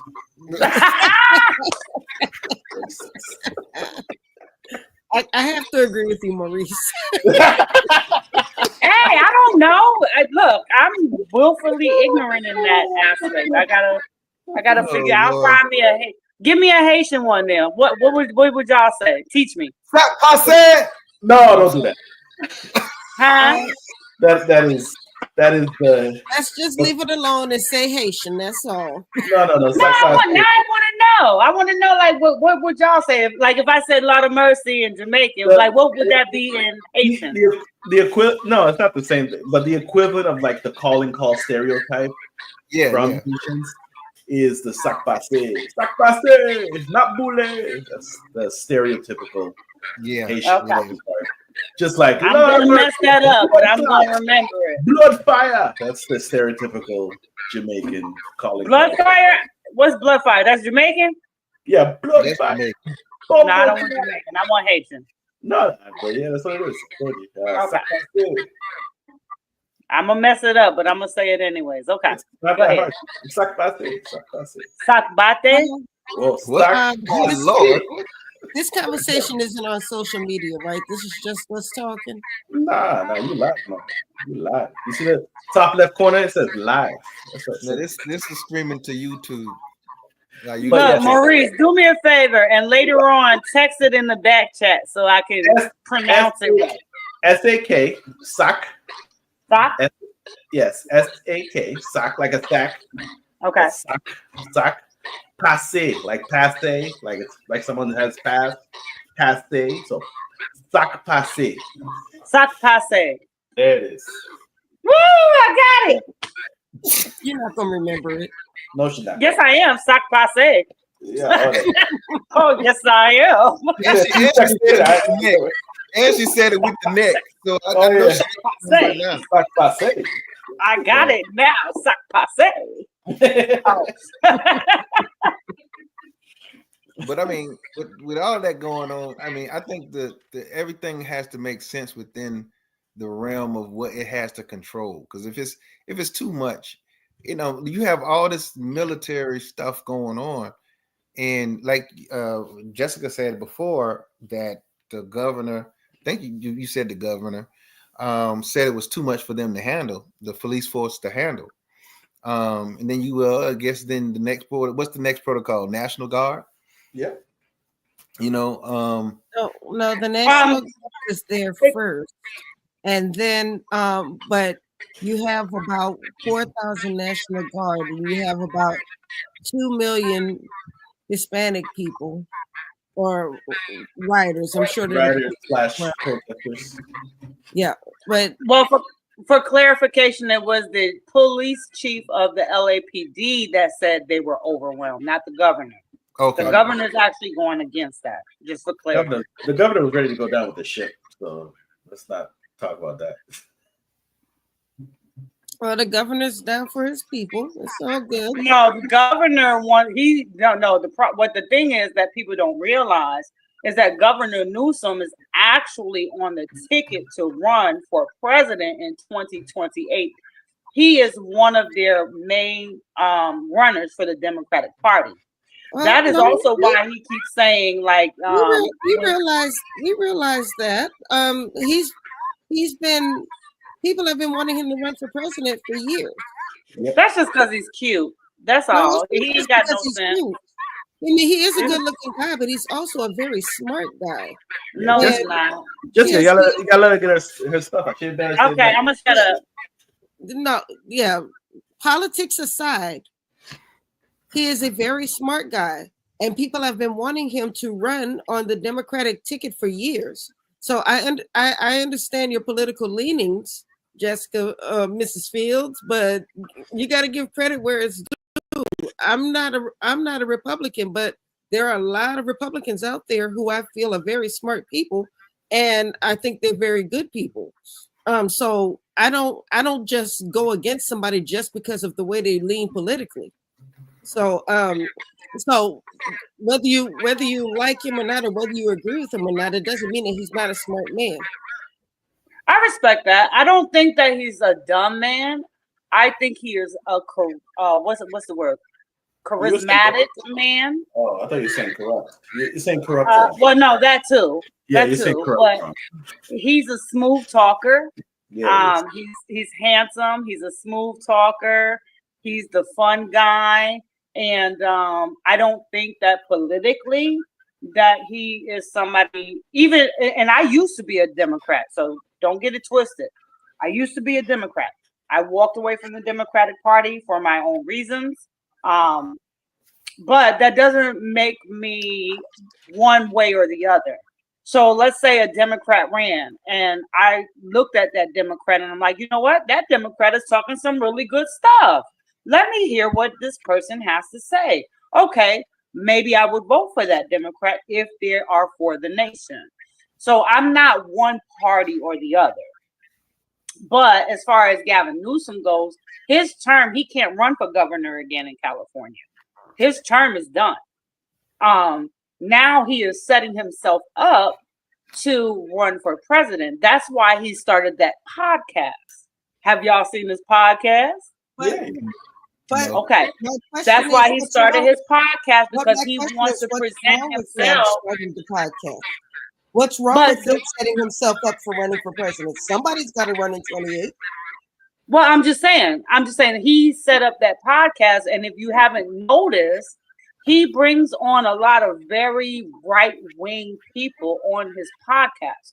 And the reason why he does that is not because he agrees, it's because he wants to make the impression that he is able to sit down and talk with the right and try to come up with solutions. And I don't believe that that is his true aim or angle. I think that is all an act and a projection because he wants to fluff himself up for the 2028 presidential election. Now, I'm not mad at him for it because that's what I would do too. If I wanted to run for president, if I knew I needed to pack some things up, I would do it. But my question is, why don't you believe that he can talk to people on the other side of the table? Because he doesn't believe anything that they believe in. I can answer. He doesn't believe in anything that they believe in, not even remotely, not even halfway. Yeah, I can answer that. It's because he's actively been caught, like, because he was the policies he was backing at one point in time were like super progressive ideas, but then all of a sudden you see him meandering towards the center, cozying up with people on the right, and he's trying to separate himself from this progressive far left narratives, right? He's stepping away from the whole transgender stuff. He's stepping away from certain LGBTQ stuff. The issue is this immigration thing is toxic. He can't, it's not really much of a spectrum, right? It's a pretty solid binary situation. You're either pro-immigration or against the whole immigration situation that's going on now. It's really two-sided. So he had to pick a side. So he's picking the kind of like let the immigrants stay side, sanctuary city side, which is the more left approach. But on this other stuff, you see him meandering towards the center, changing his perspective without actually claiming accountability for any of the positions he once held. So he's not ever saying, all right, you know, the stuff that I was doing or supporting was wrong. You know, that's not where I'm going. But you see him not really denouncing that, but continue to support something more moderate. Do you believe that a person's beliefs can evolve? And I don't know. I haven't really, and I'm not taking up for him because I've not really read into what he stands for and what he doesn't. California is a bit inconsequential to me, and I don't believe we'd be talking about him if there weren't a riot going on in his state right now. Mm-hmm. But my question is, and because we see this with politicians on both sides of the aisle all the time, who will have, I mean, look at your vice president. Your vice president said that he was a never Trumper, and he said that he basically said that Trump was a Nazi, but all of a sudden he's like, oh, I love me some President Trump. I'm ready to run with him. Everything President Trump says is right. So why do we not like? I can say the difference. The difference between like our own vice president did the same thing. Yeah, the difference between Vance and Newsom is not recanting or refuting anything that he stood for before. Whereas Vance he was actually held to the fire about his stances. And he says, yeah, you know, that's how I thought things was.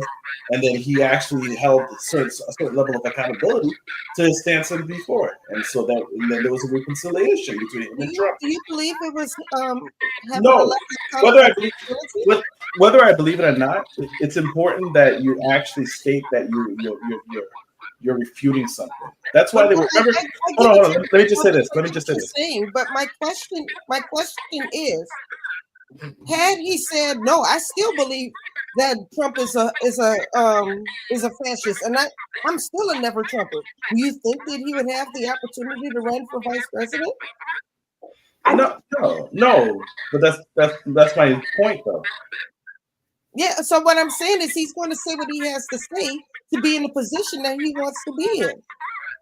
Okay, but there is a difference between. That's why I said that's the difference between Vance and Newsom, is that if you don't actually make the statement that you're turning away from something, or you're going against this previous, like nobody's against people changing their minds if they come across something else, right? Even if it's true or not, we can't tell what's inside somebody's head or heart, right? But you still have to make that statement, like, okay, I'm not standing for this anymore. I'm standing for this now, which is what Vance did, where Newsom doesn't do that. Well, I think there's a difference. I see you, Jess. I guess what I'm saying is, if I have the opportunity to run for vice president, and for somebody I don't like ask me to run for vice president, that is a huge position. Trump didn't like. Hold on a second, Jessica. Turn your camera back off. You're distracted. Now you know what I have to deal with. She's being polite here. She's so polite to you right now. She's on her best behavior. Oh my goodness! You know what? Go ahead, Jess. Nah, see, you forgot your thoughts because you could have stopped watching it. No, I still have my thoughts, but Jessica really, really wants to say something, so I will. Yeah, I really, really do. So, you mentioned a key word, right? You mentioned the word opportunity, right? You have an opportunity to hold one of the most important positions that United States has to offer, right? Vice presidency. Now, when Kamala ran for president, and she was in the primaries, she literally called Biden a racist. She brought up, yes, she did. Yes, she did. She brought up the busing of the children and that she was one of those children. She did that whole little narrative and sat there and cried and made it seem like, and she got 0 votes in the primary. Then Biden became the presidential candidate. And then Biden said that he was going to choose a woman of color as his vice president, right? Am I right so far? Yep. Mm-hmm.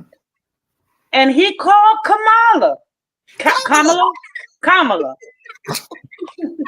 He called Kamala and said, hey, I want you to be my vice president. Now, I don't know about nobody else, and I'm only half black. If I think that you're a racist and you call me and you offer me a job, I'm not taking your job because I don't want to work for somebody that I deem as a racist. So what is the difference between J.D. Vance and Kamala? Well, I'm gonna say this. I wasn't gonna vote for Kamala during the primary. I wasn't happy about him choosing her, but he had already gone on record saying that he was going to choose a black woman as his running mate. And unfortunately, he was the best. He was the best of the pick because the other black women he had to choose from were Keisha Lance Bottoms and doggone it, what's her name? They ran for governor. Abrams. Yes, Stacey Abrams. I don't believe either one of them was ready to be vice president. I love Stacey Abrams. I think she's hugely intelligent, and I think she would have done a great job as governor. But she has not held an office that would prepare her to be the second most powerful person in the country, in the world. I don't believe she was ready for it. Keisha Lance Bottoms, she might have done a good job she did an okay job as mayor of Atlanta, but even the black folks in Atlanta didn't like her. So she was not ready to be vice president. So those were the 3 people he had to choose. But Dr. Lawson, if you think that I'm racist, right? We're gonna talk me and you. If you think that I'm racist, I believe, and I call you and I say, hey, I need you to edit my book. I'm gonna let her finish.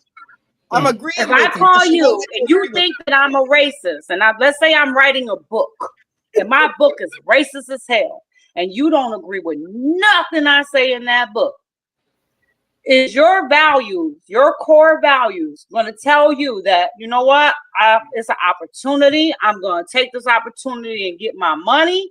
Or is your core values going to say, I'm not going to help you publish this mess to put out in the world? Which one would you choose? Jessica, I'm agreeing with you. I think both of them were horrible choices. I think JD was horrible, and I think that Kamala was horrible. I think that Kamala called Biden a racist and this and that and the other. JD called Trump he said he was a never Trumper, and he called Trump a fascist. If I were in the position, I wouldn't have chosen either one of them as running mate. I want somebody who's going to be my running mate to be somebody I can trust. And I don't believe that Trump can fully trust J.D. Vance. J.D. Vance is an opportunist. But nobody's going to turn down the opportunity to run for vice president, especially when you think the person who's running for president is going to win. You're going to align yourself with somebody who's going to win. So I don't like either. I was just making the distinction. I was just making the comparison between J.D. Vance and Miss Harris, because I keep messing her name up. I was just making the comparison between the two. So they're both, in that sense, opportunities. Yeah, I agree with you. Okay. Cool.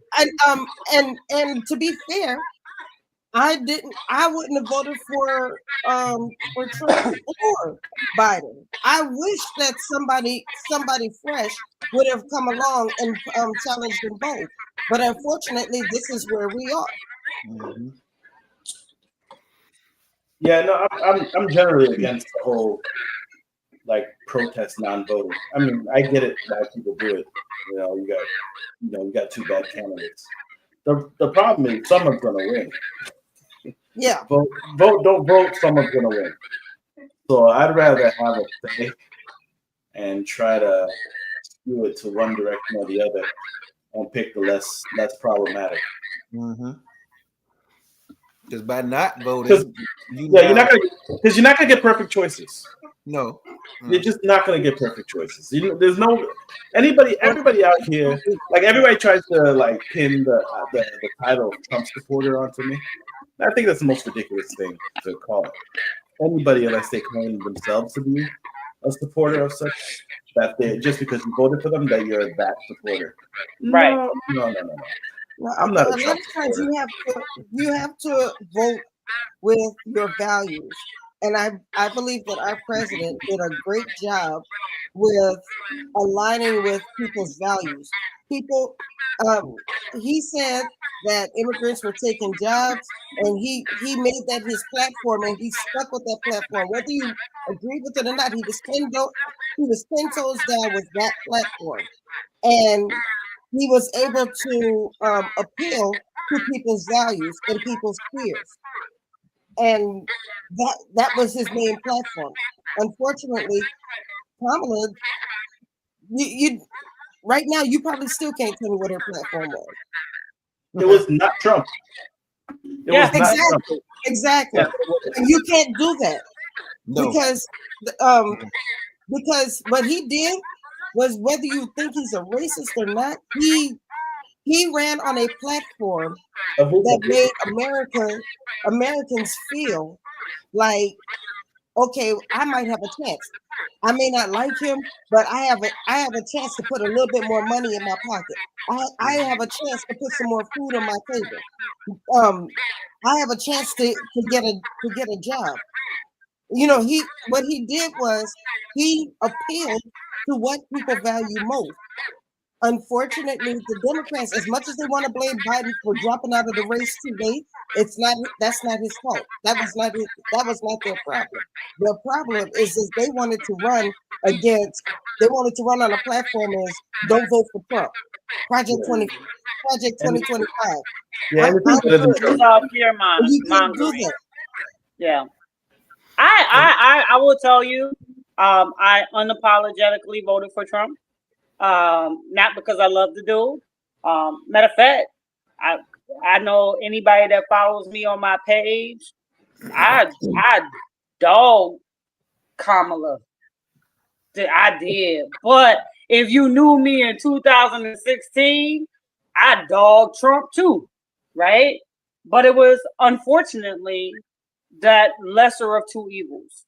And what we had been going through for the longest time, I knew couldn't continue.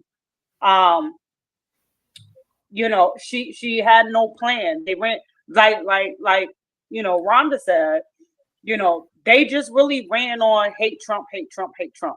Trump bad, orange man bad, orange man bad. They didn't bring anything of significance to the table. And I watched every single rally.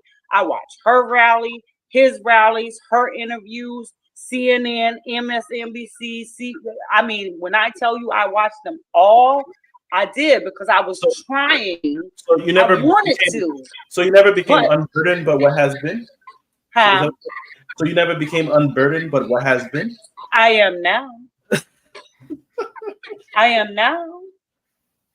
But it just, and I'm being really honest. And guess what? And I'm gonna say this, and I'll land my plane. And I believe in how can I put it? I want to believe in a two-party system because we are such a diverse nation that I believe we need that two-party nation, because you can't have overly conservative and you can't have overly liberal. You have to have some kind of common ground. So in that aspect, if it were a perfect world, the two-party system actually works, because then we can come together, bump heads, talk about what needs to be done, what's good for this group of people, that group of people, and meet some kind of middle ground. that's pretty much why you have the two parties. But at this point, the Democratic Party had just gone way too far left for me, like way too far. And that is what changed my thought process on the Democratic Party. And right now, I think they're at what, a 19% approval rating? Because even now, they're not coming up with solutions. They're still on the impeach Trump, lock him up, Trump bad, Trump, take him to court, sue him. They're not coming up with anything else. Like, I'm really legitimately waiting for a Democrat to come out and say, hey, I have a great idea. We should do this. And I'm just like, yeah, no, it's not happening. So you can't even really take them seriously because all their fuel and all their fire is just Trump. And that's why they lost. That's why they lost a lot of voters. Yeah, I mean, my thing was with Kamala, and when I told Rhonda the same thing. I said she didn't come with much, but when even when she first started, whatever, I was checking her website, and there was really no platform. I'm looking for what you stand for, what you stand on, like what's fueling your campaign. And it can't be just be against the other guy. It has to be something like Rhonda has pointed out. His stuff was about what America was concerned about, or what they feared, or what they were concerned with. Like, that's what he ran off of. I don't like the man, and I'm not going to sit there and say, "Oh, I voted for." No, I'm not. No. Under no circumstances was I going to do that, because I already knew what his track record was. I already knew the things that he said. I already knew he was a liar. I already knew a lot of stuff that he would say was crass, but a lot of people, because they don't have a voice, oh man, he's just crazy. He'll say anything. That's because you like him because he says what you can't say. My thing is that it can't be just because he's some big personality. What's your platform standing on? And the more I listened to Kamala, the more I was less confident about what she stood for. My thing is, if you can't sit there and keep regurgitating all these little catchphrases, these words, and all this other stuff, be yourself. Whatever that self is, be that.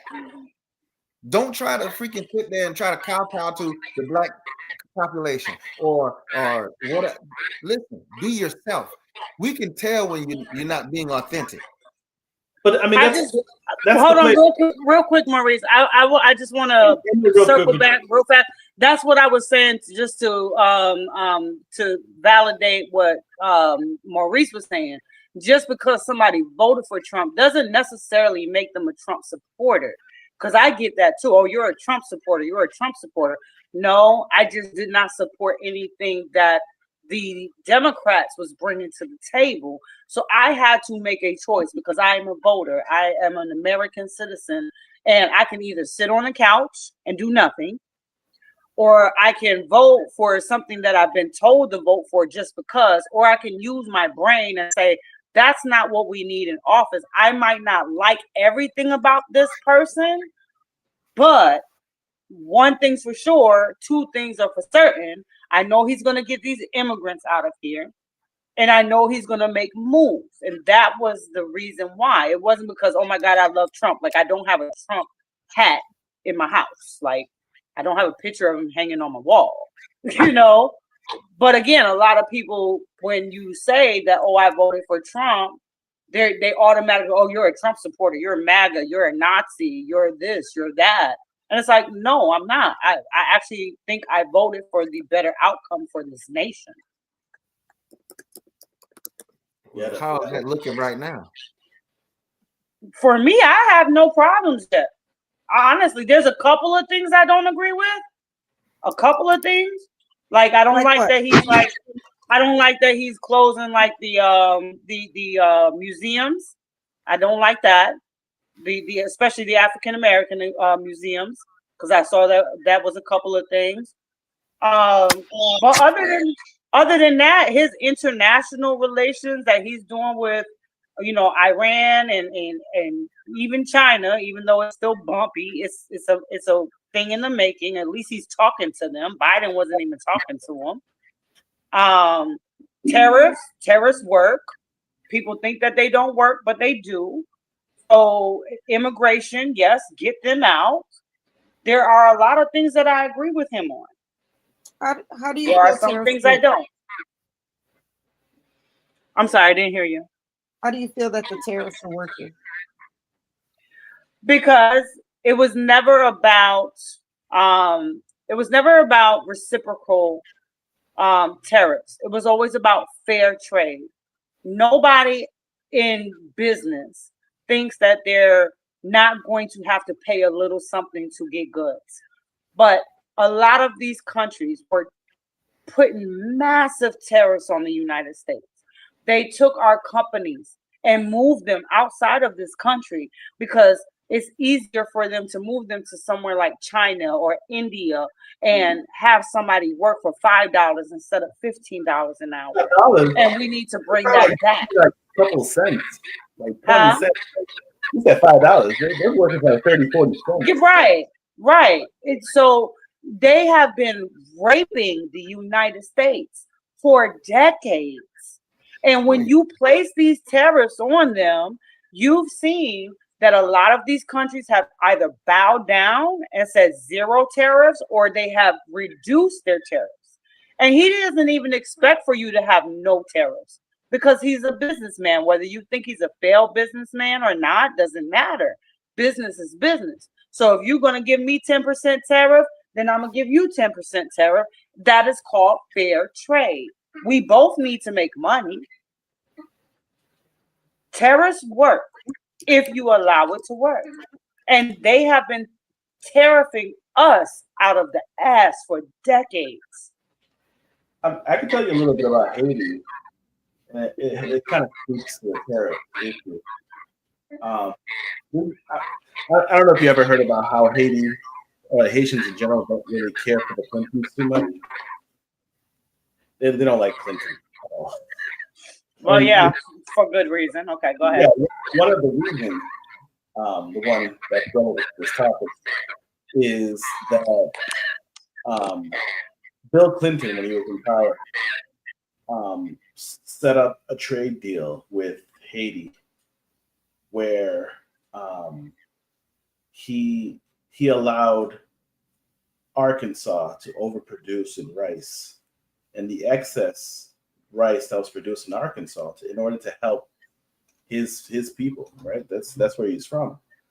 In order to help his people, he basically dumped that cheap rice in Haiti. By dumping the cheap rice in Haiti, the imported rice that Haiti had was now less expensive than the local rice.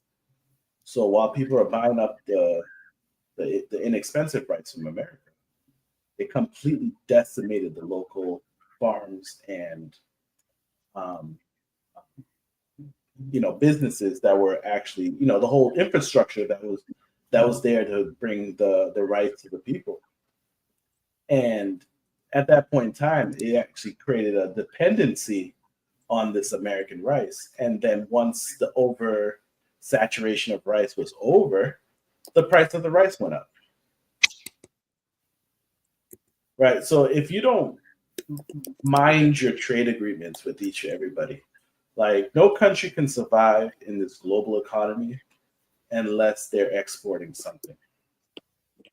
And America exports, but if you're importing more than you're exporting, you're not going to be able to make enough money. And this is why this what do you call it?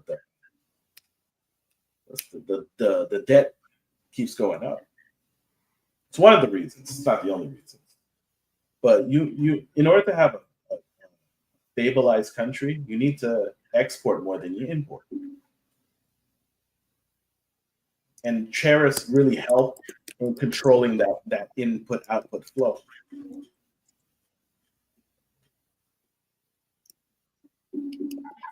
Exactly. So if you are a country, and this is one of the things I agree with. He has began to make a lot of trade deals where we are bringing companies back to the United States to manufacture here in the United. I can tell you, I live in Chesterfield, Virginia. Not too far from here is Hopewell, Virginia.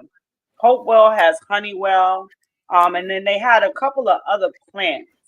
And I remember, and it was about, before Monica was born. She's about to be 5. So about 4 or 5 years ago, they disassembled those plants and they shipped them overseas and probably reassembled them there because then they're getting cheaper labor for something that could have been done here in the United States.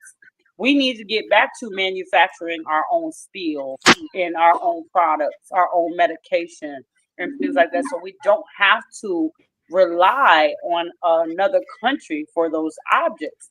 Because what happens the day that shit really hits the fan, right? And we have to depend on these other countries for things and we can't get them because now they're mad at us, right? They're mad. So we're not sending you no steel. So you can't make no cars. Or you can't do this. Or we're not sending you this mineral. So you can't make no ibuprofen. So you just gonna have a headache forever. You know what I mean? It's like we gotta get back to producing in America, and tariffs actually produce that because these people that are in these other countries. So let's say Toyota. Toyota's in China, and China has hey, get back in here. Toyota has 100% tariffs.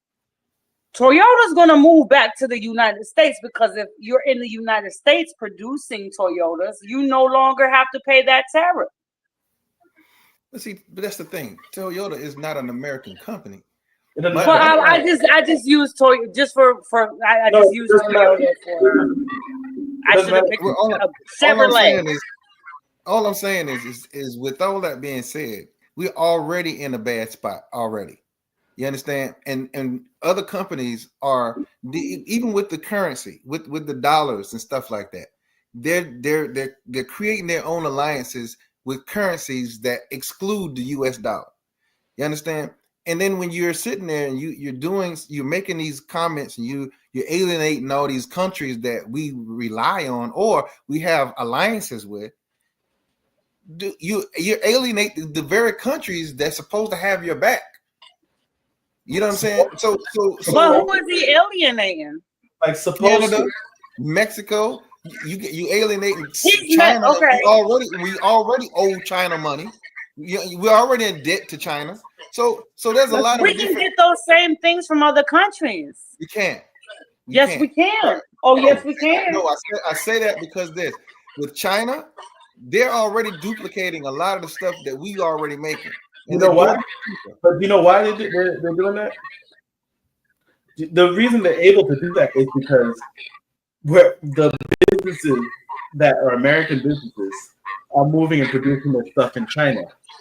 So they don't have the same patent laws and secrecy laws over there. So they're just ripping the stuff off over there. And that's why they're able to reproduce everything because they steal it. Well, here's the thing: whether it's stolen or not. My thing is that if y'all just said the same thing, if we don't get back to doing what we used to do best, we're not going to be our economy is going to be crippled. You understand? But you cannot, as the president of the United States, alienate people who you're doing current business with. But China's always been. And he's doing that, and he's not understanding how some things that he said is contradictory to the things that you're doing. Like you're really hurting the country as a whole, in my opinion. But listen. So when so for example, when he busted that 145% tariff on China. And they started getting they cargo ships turned around. Do you know what happened in China? Their factories shut down. Yeah. You want to know why he finally came to the table? He finally came to Xi Jinping, whatever his name is. He came to the table because his factories were shutting down and people were getting mad because they didn't have nothing to produce. So it works both ways. Is what I'm saying. It works both ways. The same way that we want your product is the same way that you need to produce your product. So if you don't have me to get your product, then your people are going to turn against you, and your value, your yen is going to drop. Your value of your dollar is going to drop, which happened. And then you're going to say, okay, well, now I got to go down to 30% tariffs or whatever it may be. It's negotiations. He never wanted like, okay, 0 tariffs and we just should do everything across the board. No, I want fair trade. If we're going to trade and we're going to do business, then we need to do it in a fair way. It's the same thing. China's been raping us for a century, if you want to be honest. China is the main one. And not to mention, they are also the biggest producers of fentanyl. And that was another problem that he had, because that fentanyl is coming over in them containers too.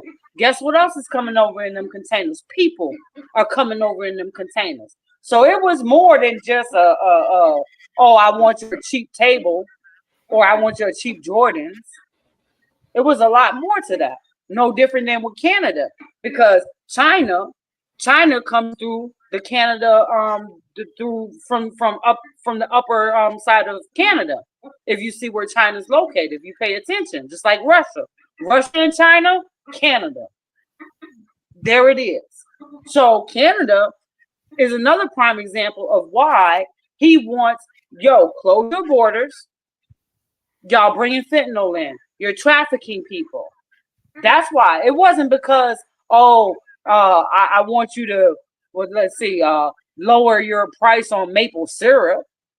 It wasn't just that. It was, no, you doing some extra stuff with that. And I'm going to need you to stop. And the way I'm going to stop you, what's the best way to stop somebody? I always say it. Hit them with their pockets.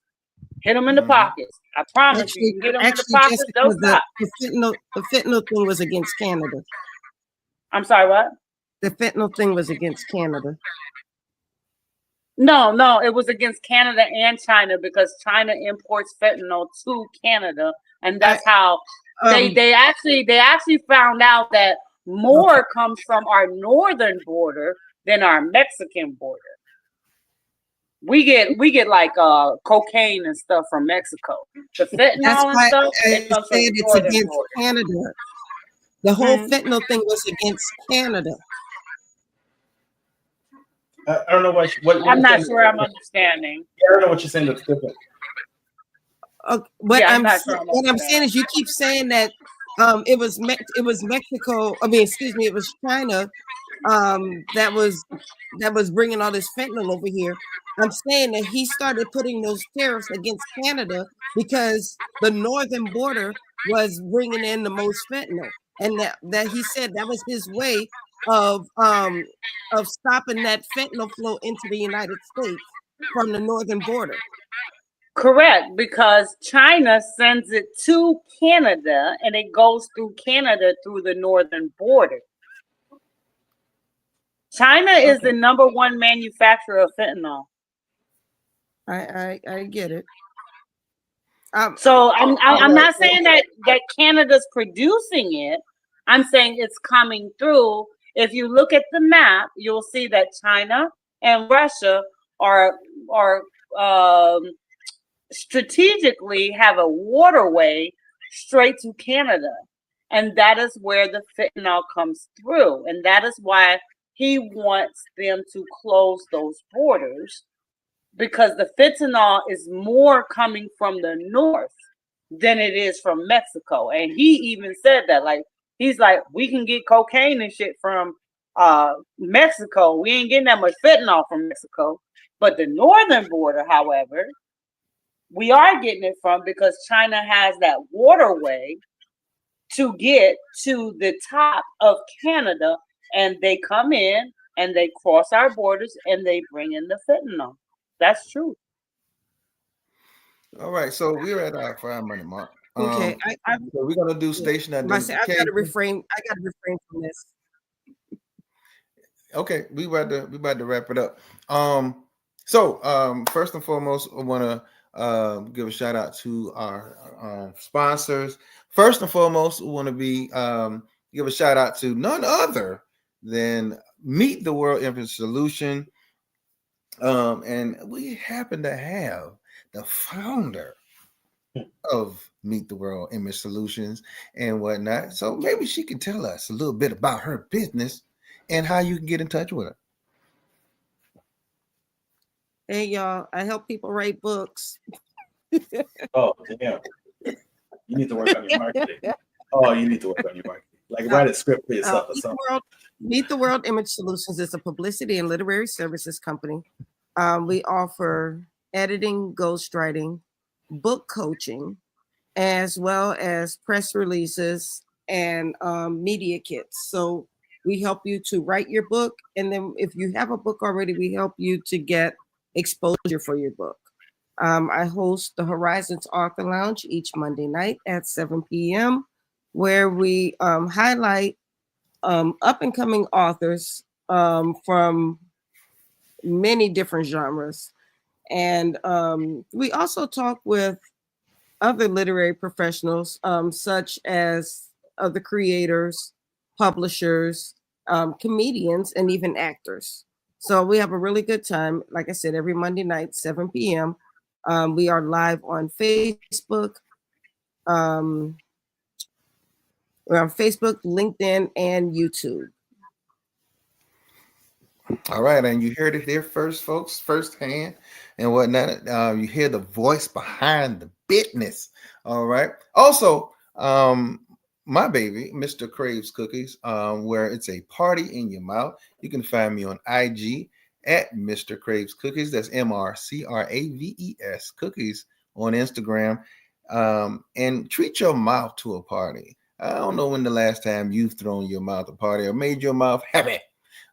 You can do so by checking out Mr. Craves Cookies on IG. Check out all the plethora of different kinds of cookies. I have over 54 different kinds of cookies in 29 states in which I have a customer base. So thank you guys so much for expanding that.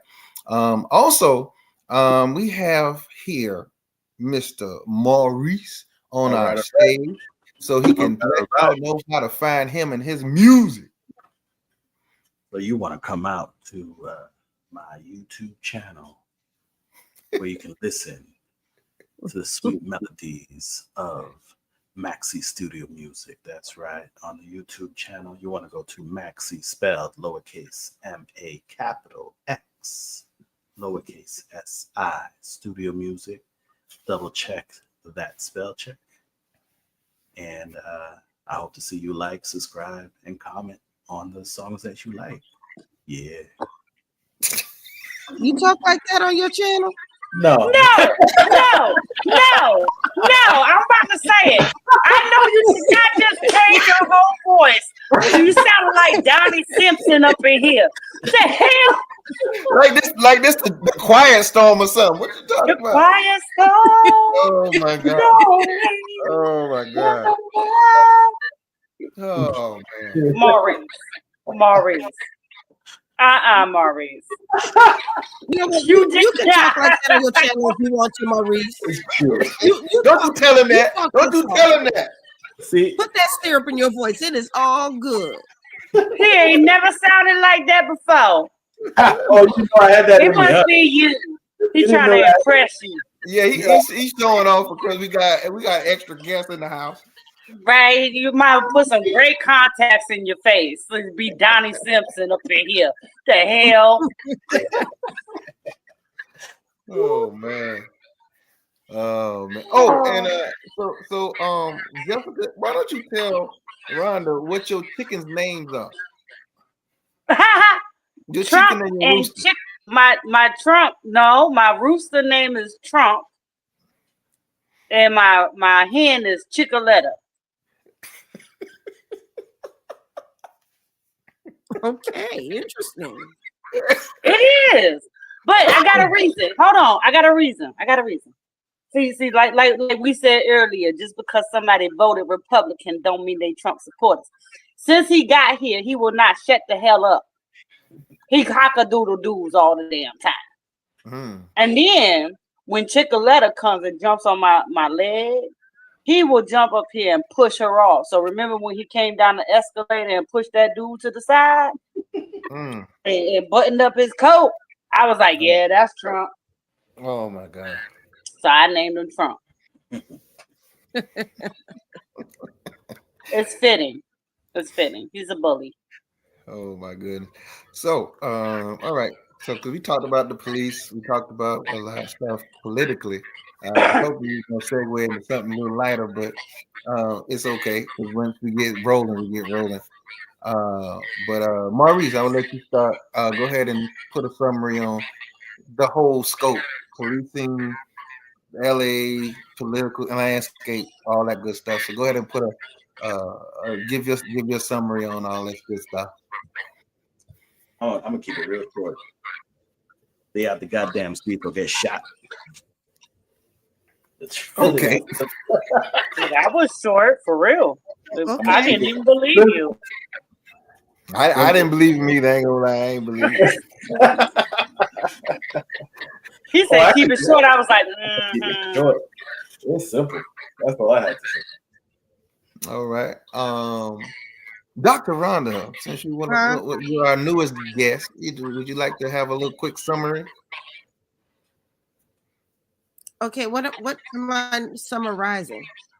Just whatever you feel, because like I said, we spoke about police and we spoke about the LA situation, and whatnot. The rest of what we were talking about was we just kind of kept expounding on, but it doesn't have to be about that in particular. Oh, okay, yeah. I'm trying to refrain from talking politics. I understand. Yeah, I'll just leave it at that. But no, it's always good conversation, and I love when people stand 10 toes down in what they believe in.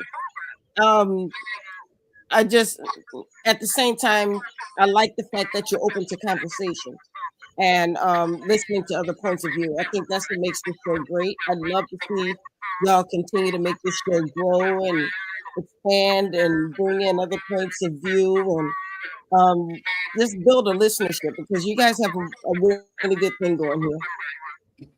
Well, I appreciate it. Thank you so much for joining us. It's always a pleasure to have you here. even though you usually come into the screen and you like right here behind my head, like but that's what I do. I sneak in from behind. Right.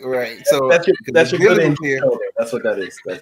Billy was here earlier or whatnot. I was like, dang, Rhonda should have been sitting right here beside me. But yeah. All right. So y'all rubbing that in my face. Y'all rubbing that in my face. All right, I'm alone. I get it. I'm alone. That's what's up. No, you're not. You see, pull me out there like that. You're not alone, Maurice. You got the guitars behind you. Not alone. I am here with you.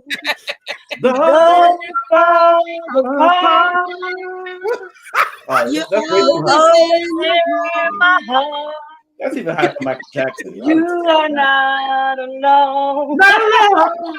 Oh my goodness.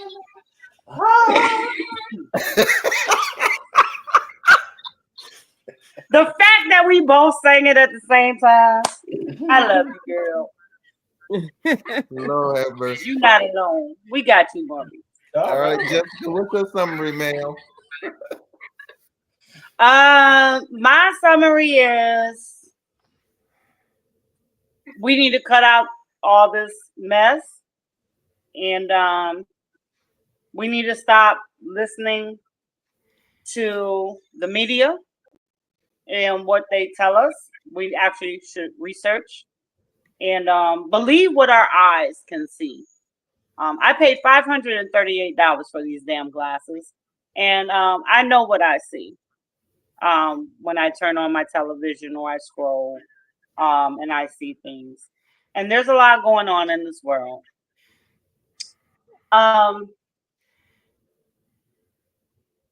Speed bumps, if you get in front of my car And I mean, I'm glad I don't live in a big city. But if you get in front of my car and you block the road, I'm going to run you over. I believe that there should be some bullets flying that's not rubber. And we need to get back control of law and order. I know that sounds harsh, but at this point, it is what it is, because if we did that in any other country, if we went to Mexico and waved the American flag and said, fuck Mexico, I'm being blunt, fuck Mexico, and I'm going to do what I want to do, and I set the Mexican damn flag on fire, they'd probably shoot me on sight. My family would not see me again. If they did, it would be in a body bag. I think that this country is too lenient when there are times that there needs to be some action. And trust me when I say that I don't like saying what I'm saying. I don't like what's going on. And I wish that it wasn't going on. But we cannot have lawlessness in this country, because it just gives a pass for other people to be lawless. And then that affects, my biggest thing is that it affects the people that are law-abiding citizens. It affects me. It affects you. It affects when you try to go to the store to get some eggs. You can't even get to the store to get some eggs to make your cookies.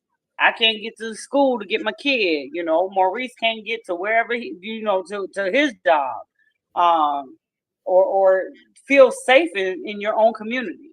If things get to that point, I'm sorry, but we gotta fix that. And I say fix it by any means necessary. And that, yeah, no, that pretty much sums up what I felt about this conversation. And I love, and let me say this too, I love immigrants. My mother's an immigrant. She learned the language. She got her citizenship. She came from Germany. My aunt, she's from Germany, got her citizenship, has 2 businesses, went through the process, became an American citizen. My mother, when she first started learning English, she used to pronounce vegetables, vegetables, okay? But she tried. She then joined the United States Army because she appreciated America so much. So America's great. It's a great nation. We are. But people got to come here legally, and they got to do it the right way. And if you're not legal, you got to go home. That's my summary. I'm sorry, I just have an addendum to my very short statement. Okay. The majority of the people that actually are not only affected, but also embarrassed and disagree the most with this are the immigrants that naturalize to this country. They're the ones that are most vocal about this. Yeah, I've seen that as well, where they're like, okay, we went through the process. We did things the right way. Why do you get to skip in line? Why do you get to do these things or that things when I had to go through this process? So I absolutely agree with Maurice. All right. Well, y'all pretty much just now, keep in mind. Did I just say I agree with Maurice? It was natural. You left it alone, but you don't have to call it out. Just accept it. Like hold that feeling. It's a good feeling. First of all, Maurice is in a good place tonight because he had double the amount of people agreeing with him as usual. So, I really don't have much. I think we should invite them over to the house so that way I can talk. I can't be talking on this internet. Oh man, she want to tear into me. Oh Lord. No, it's not that. She said I want to eviscerate you. I didn't want to do it on the internet. Once that sign off alive, I can explain it. But my thing is just that and I'll be brief so we can go ahead and wrap this up. But is with the state of America right now, people need to be very vigilant, very aware of what's actually going on in the climates around them. because a lot is going on and it is affecting a lot of people. Now, people sometimes get a little bit detached because it's not in our backyard. We don't want to have to wait until it gets to our backyard. We need to be vigilant and we need to be aware of the things that's going on in the political climate because it's going to affect us at some point. Just because it's on the West Coast doesn't mean it's not going to be on the East Coast at some point. We got DC right here and right down the street from us. You know what I'm saying? So it's not a far cry that some very serious things can be happening and stuff like that. So and immigration is a big issue. It's a big ticket issue. If you can't come here, and we discussed this earlier, if you came here 20 years ago, 10 years ago, it doesn't matter. If you didn't come here the right way, you could be facing consequences. It's just that simple. Doesn't matter if you were if you were, I can't even say law-abiding citizen because you're not a citizen. But you have to understand that these are part of the consequences that could have happened and is now happening. So, even though I say that they should be given, some people should be given the opportunity to do things, you get legalized and stuff like that the right way. But you have to also understand you knew what you were doing when you came into the country illegally to begin with. So, I can't be extremely upset about what's going on. People have to really understand the big scope of everything, because when you have a whole lot of illegal people occupying the spaces of actual citizens and stuff like that, it affects a whole lot. So, what's happening was bound to happen. Sorry it's happening the way it's happening, but people have to really start to be accountable and stuff like that, and with all these opportunists out here, a lot of these opportunists out here, they have nothing to do with what's actually going on. They're just taking the opportunity to vandalize and riot and steal.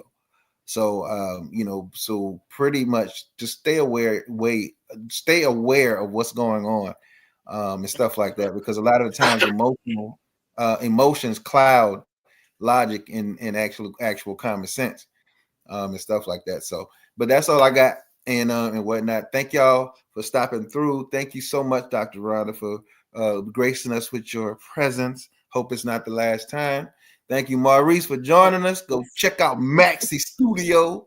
You know what I'm saying?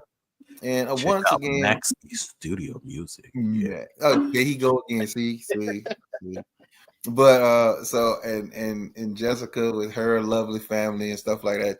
And thank you so much for being the co-host that you are. Thank you. Thank you guys for stopping by. Soul Flow Conversations. Join us next week, 8:30 Eastern Standard Time, next Thursday. See you then. All right.